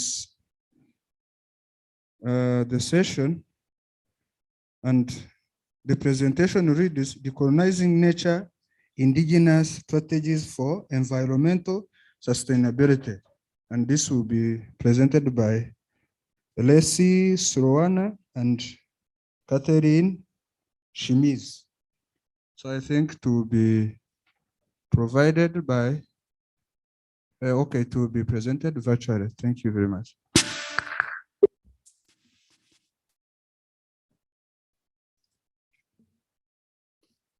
Greetings. This is Dr. Lacey Sloan and Dr. Catherine Schmitz. We're here to present our paper called Decolonizing Nature, Indigenous Practices for Environmental Sustainability. We're going to be looking at indigenous models of environmental sustainability with examples from around the globe.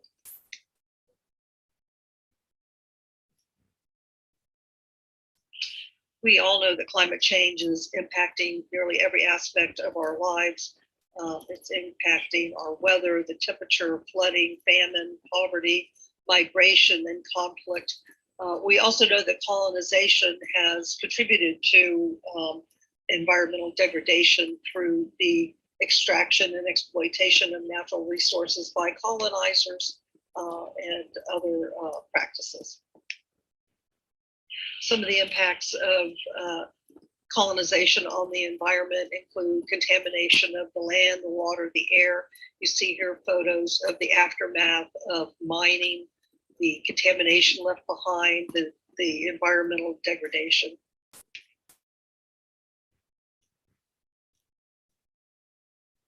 We are now in a time known as the sixth mass extinction of species, caused primarily by human degradation of the environment, and we are permanently losing 200 species a day right now.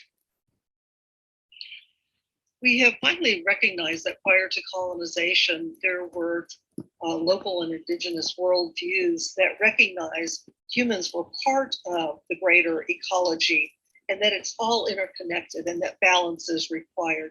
So we're going to provide some quick examples of various ways that local and indigenous knowledge and practices have been used for environmental sustainability. In 2019, when Australia was having bushfires that were devastating millions of acres of land, they found that areas that had used indigenous cultural burns were protected from the worst devastation. And so now Australia is looking at ways to teach this indigenous practice of cultural burns to others so that it can be used to get rid of fire hazards, discourage invasive species, and also supporting the regrowth of native species.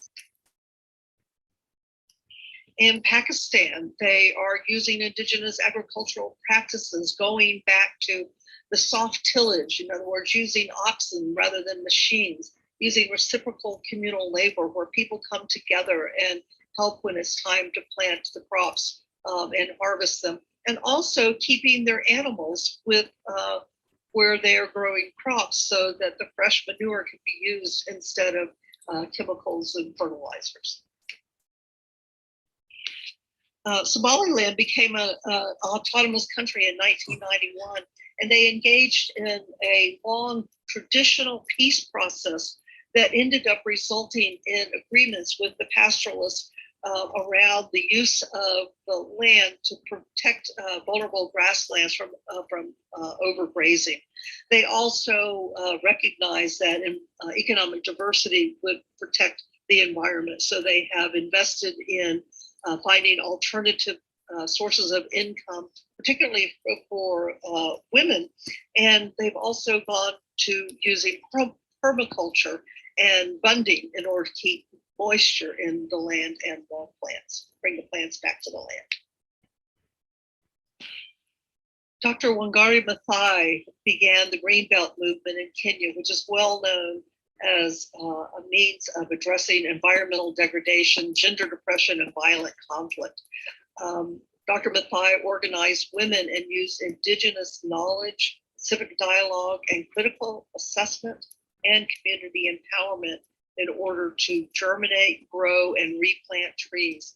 They also were able to organize against repressive government and protect a park in Nairobi. And their activism has continued to empower women and other people around the country. In Brazil, as we have watched the rainforest be devastated by commercial industry, we know that the Amazonians have managed the forest for thousands of years. And so those practices are being reintroduced, the practices of, again, cultural burning and protecting the old growth forests, as well as collecting seeds to replant in the deforested areas.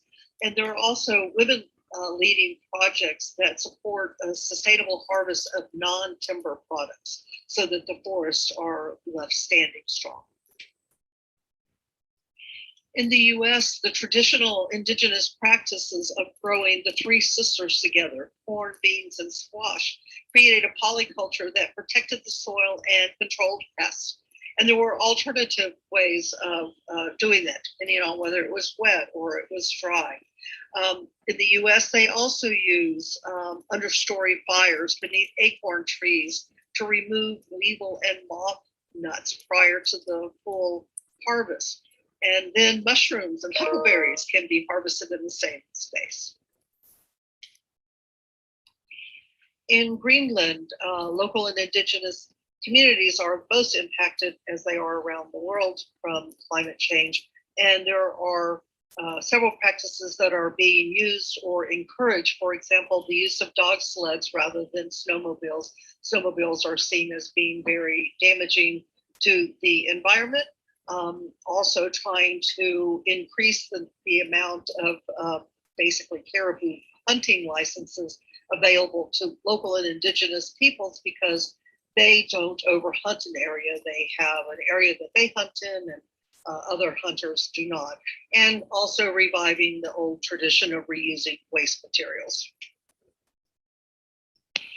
In Mexico, indigenous practices of terracing has been highly effective in helping keep moisture on marginal lands. It helps reduce erosion and reduces runoff.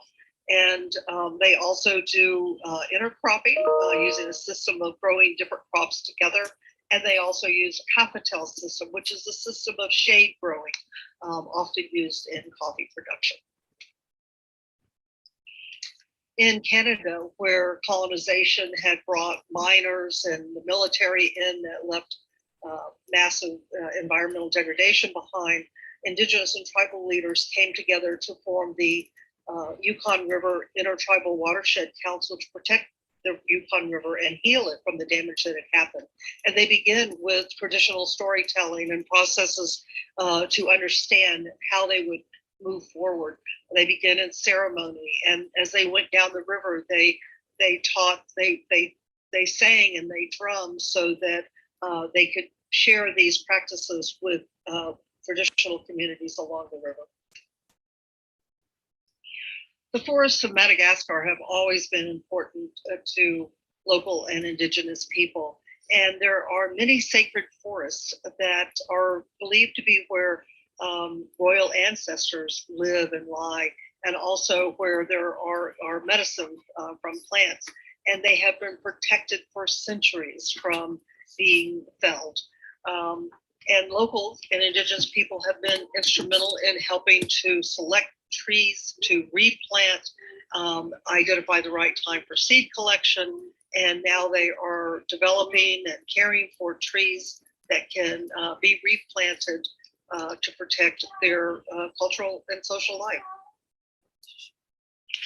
India also has sacred groves that are protected because of religious beliefs. And therefore, there are over 13,000 sacred groves in India. Other indigenous and local practices include a process called shifting cultivation of crops. This was actually once frowned upon, but now has been shown to be useful to protecting and making the land usable for long periods of time. They cut down the forests, they burn the biomass, and then the ashes are spread in the fields. They only cultivate the field for 1 year and then they let it sit for years, sometimes a decade. But this has actually been found that this does help retain horticultural and agricultural diversity.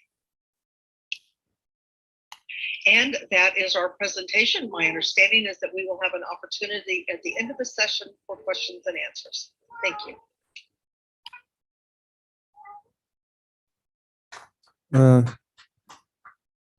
Let's also take this opportunity to thank the one who has been presenting, and we also take an opportunity to entertain some questions that you think you might ask based on the presentation that has been made. Any question or a supplement, kind of? Any question?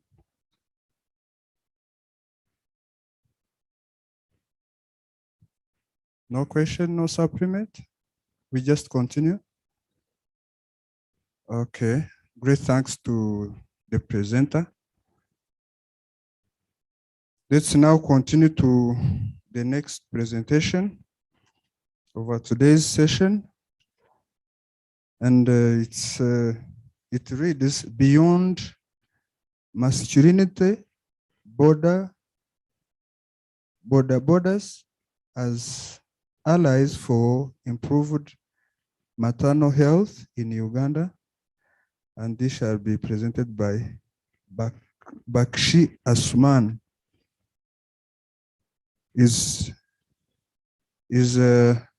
Can Bakshi Asuman hear from us? Yes, I can hear you. Most well. Yes, I don't know, but I can't share my screen. I wanted to share screen for the presentation.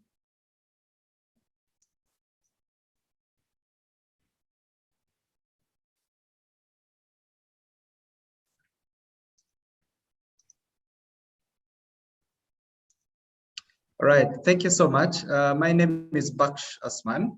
I'm a public health practitioner, but also a master trainer in sexual reproductive health and rights. And the paper I'm presenting today is around the shifting identities, the borders as allies for improved maternal health in Uganda.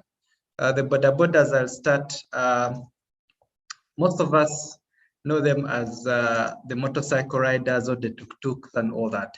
But just to bring us to context, Uganda has one of the highest fertility rates in the world. That's the 5th, with an average of 5.8 children per woman. And the 3 delays leading to maternal health challenges and increased maternal mortality are 3, which is 1, delay in decision to seek health services, delay in accessing health facilities, and delay in receiving adequate health. And relating this back to the border, in Uganda, the border sector is an informal one, and most of the people who are engaged in that sector are young people or youth between the ages of 18 and 35. And most of these are sexually active, but also they're engaged in different activities apart from that. So the dominant narrative about these young men is they're violent, they're thieves, they are reckless, but also there are aspects of them that are really smart. They're already working like in safe environments and all that. So this study is really looking at how best can we examine the involvement of the border riders, the motorcycle riders, who are making a significant contribution to improving timely maternal health care by easing physical access to health facilities and supporting the making of positive masculinities in Uganda. Like I mentioned, the 3 delays, one of the delays that is really affecting and increasing maternal mortality in Uganda is the delay to access, which is the transportation. And most of the roads are really inaccessible, with health facilities being about 10 or 20 kilometers away from most of the individuals in the communities. So the borders have come in handy, and this really is examining how is that shifting their identities and how is that really trying to make them have positive masculinities, but also meaningfully engage in safe motherhood as with different roles. The methodology I basically used secondary data analysis to examine previously collected data from scholarly articles on youth masculinities, male involvement in maternal health, to programs and projects working with borders in improving maternal health. And among the projects here, there are projects that are really working with the borders, training them as agents for information, but also through different vouchers, where actually they are paying them to ease transportation, but also some of them are working as ambulances and others are supporting in the supply chain. Those are some of the projects I really critically looked at. And the different lenses I looked at while examining these groups of youth is masculinities and constructed adulthood, because most of them, when they join this informal sector, they already move and transit into specific adulthood stages, but also they attribute and pick on different masculine traits and behaviors because of type of business they do. But also the aspect of the gender mainstreaming also comes in critically as I did this. I'll dive directly into my findings. There are 4 key issues that I'm really going to look at here. And these pictures will tell the entire story of their shifting identities. One is these borders are now working as information agents. And what is happening is different agencies are training them, equipping them with information, equipping them on knowledge, information on issues of family planning, information on how best can they be caregivers, information on HIV prevention, information on pregnancy prevention, but also information on referral services. So what does this mean? They also have like reflector jackets, stickers that they have. So whenever they have like a client, they even have opportunity to engage with this client and share information, give them information, share experiences, but also if possible, refer them to specific points. But also they are transporters.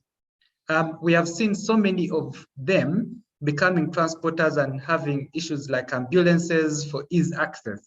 And in the process of this, there's a very critical role that they have adopted, which is the caregiving role.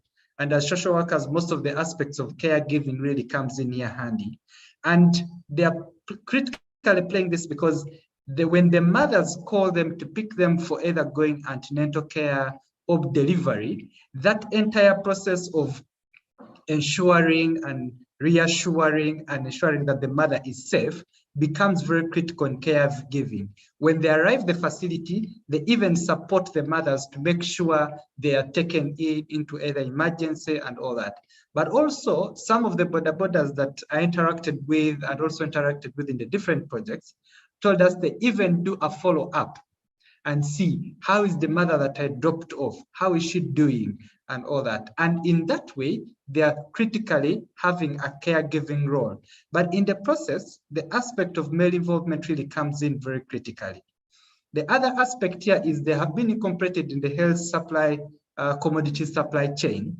And this really came in handy during COVID-19, where they were now supplying medicine, supplying commodities, either to different health facilities, to different pharmacies, but also to mothers directly in the communities. But as they do the supply, they are not only just doing supply, they have information, they have been equipped with information.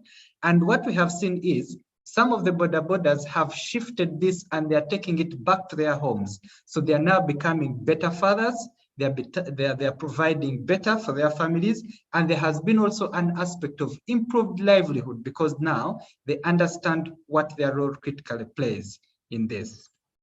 In conclusion, the analysis reveals how these interventions are supporting the making of positive masculinities for these young men through shifting of their identities from risky groups to individuals who emerge as allies for improving maternal health outcomes in Uganda. And what is happening currently is most of the agencies, most of the village health teams, most of the health workers have now realized that they are a very critical group and they need to be, they are now critical allies who can actually support information sharing, referral systems, but also the caregiving role to support and suppress the second delay access to maternal health. Thank you so much. Thank you, Mr. Asman, for the presentation. And I really congratulate you for the presentation. And I have I feel like saying something to his presentation. If these really border borders are allies of maternal health, like he said, I really suggest that they should be provided with first aid kits, that in case he or she is transporting a lady who is yet to give birth, in case midway, then he can help. They should be trained somehow, then provided with such kits. So thank you, Mr. Asman. And maybe with respect to time, let's entertain some kind of questions, 2 or 1. Any question?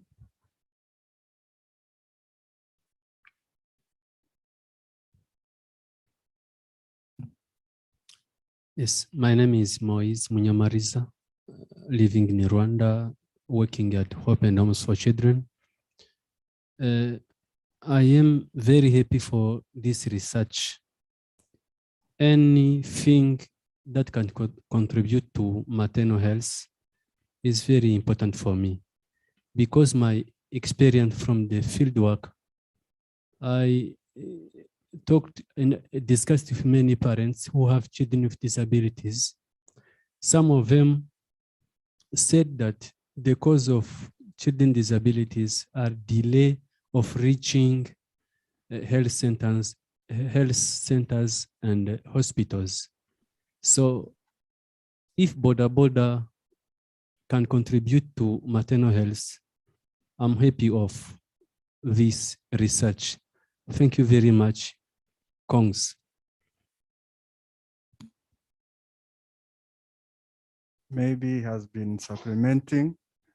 Let's entertain a question. Any question?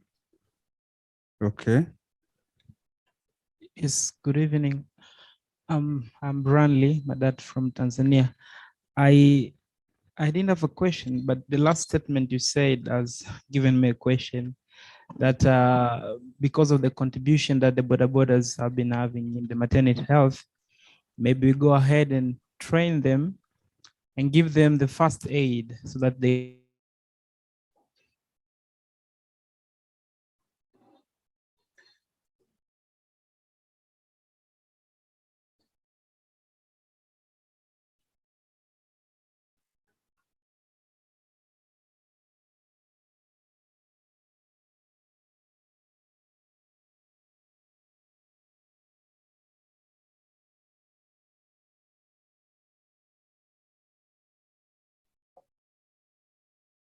Hello.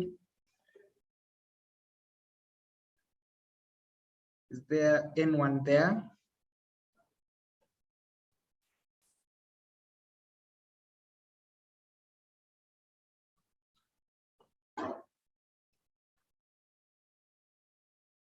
Oh.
okay, what we can afford.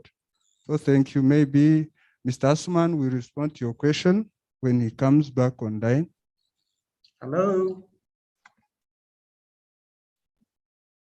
Hello?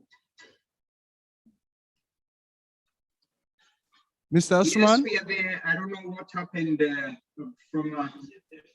Yes, we actually lost you. So I only had 2 comments, but the last comment from the gentleman from Tanzania, I didn't really get it. So we had actually lost you people. Okay, let me allow him to repeat again his question. It's kind of a form of a question. Okay, thank you. Yeah, thank you, Mr. Afman, for the great presentation. My question is somehow answered, but I'll just go ahead and mention it again. So I asked this question from the statement, the last statement mentioned by David, that it's good to go ahead and train these borders so that they can, in a way, have be in a position to play a bigger role in maternity health. But my fear was going ahead to offer a further training to the borders. Are we really sure that it's going to help in the promotion or maintenance of maternity health, or it will be like they'll be like doing something more than what they're required to do? Because we have people like the nurses and the doctors who are professional trained to do that. So giving a deeper training to the borders, is it not trying to give a partial understanding to unprofessionals? Because the doctor has gone to school for 5 years, then you're just giving a short training to this border to offer a maternity support. But in a way, it has been answered. Maybe if you want to add more. Thank you so much. I just mentioned it in a very few. Actually, one of the groups in Uganda that is called Safe Border. It's an organized group where you can actually order for the border via an app. Before you are enrolled, they have 2 trainings they take you through. One is road safety. The another is a first aid training that is conducted by the Uganda Red Cross Society. So actually already a group of those borders is being trained. And I think it is really a very critical and important role that they can play. And that's what I can say. Thank you. Thanks, Mr. Asuman, for your presentation. For that sake, let's continue with the presentation. And our next presentation reads the nature of child-to-parent violence, child's experience, and this shall be presented by Dr. I don't know how to pronounce this kind of names, but I will try to pronounce one. Maybe he or she can call his or her team. Tanga, Professor Pius Tanga. Can you hear from we?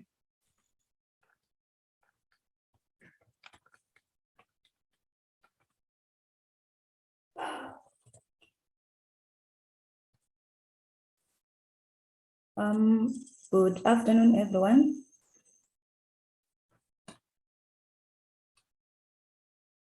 Hello, can you hear me? Sure, go ahead, we can hear you. We are hearing from you. Oh, okay. I'm trying to share the screen, but it doesn't allow me to do that.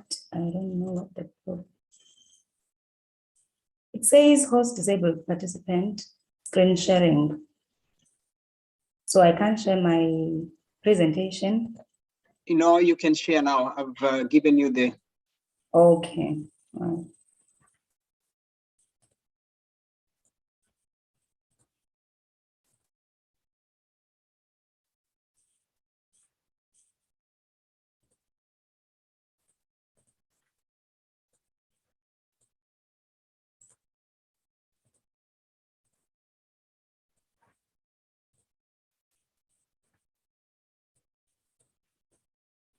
Thank you. Good afternoon, everyone. My name is Ntlenjongwana from the University of Fort Hare. in South Africa, and the title of our presentation with Prof. Pius Tanga, but unfortunately he couldn't attend the conference. The title of the presentation is The Nature of Child-to-Parent Violence. I'm focusing on children's experiences.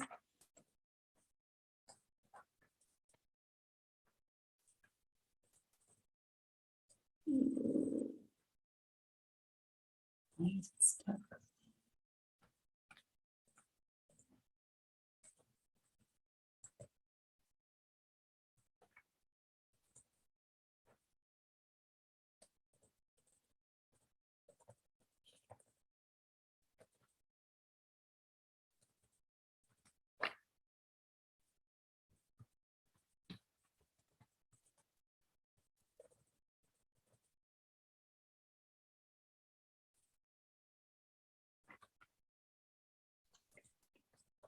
Are you still facing challenges? My computer is now stuck. I don't know what is happening.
Well, Zintle, we will request that in respect of time, kindly you can just continue presenting without the screen sharing. Sorry? We request that if possible, you can start presenting as we wait on resolving the sharing challenge. Okay. Can you give me a few minutes to change the computer because it just went blank?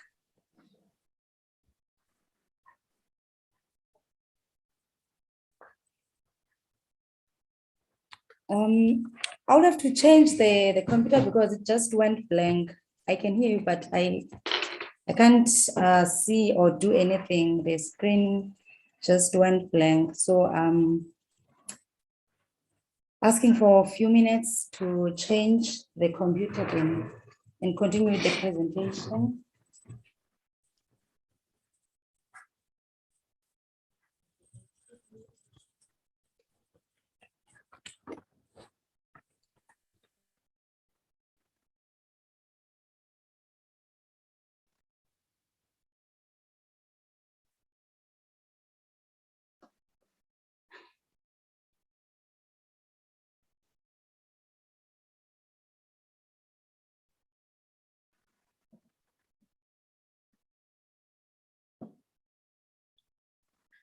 Yo, ya que se ve como ya.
Bruna,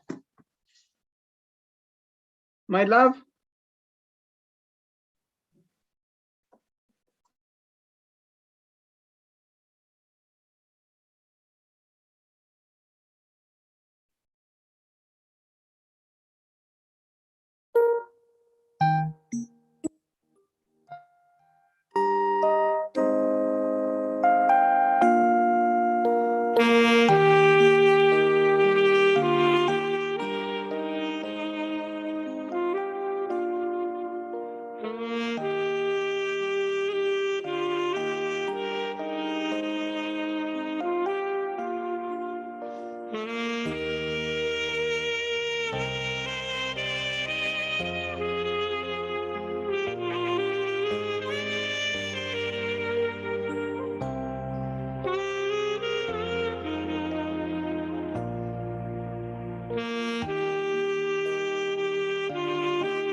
Hello.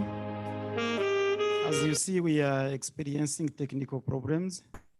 The presenter was ready, but unfortunately, mechanical things are not on our side. So let's close this day. As you know, we still have 2 days ahead, tomorrow and after tomorrow. I thank you very much for participating to today's presentations. We experienced the challenges in the morning, but you didn't move. You kept waiting until technology is functioning. I thank you very much for that. And I kindly remind you that tomorrow we start not at 8:30, but we have to arrive here at 8. So when the first presentation of 8:30 is ready, we are here in the room. Okay? So thank you very much. Good evening. See you tomorrow morning.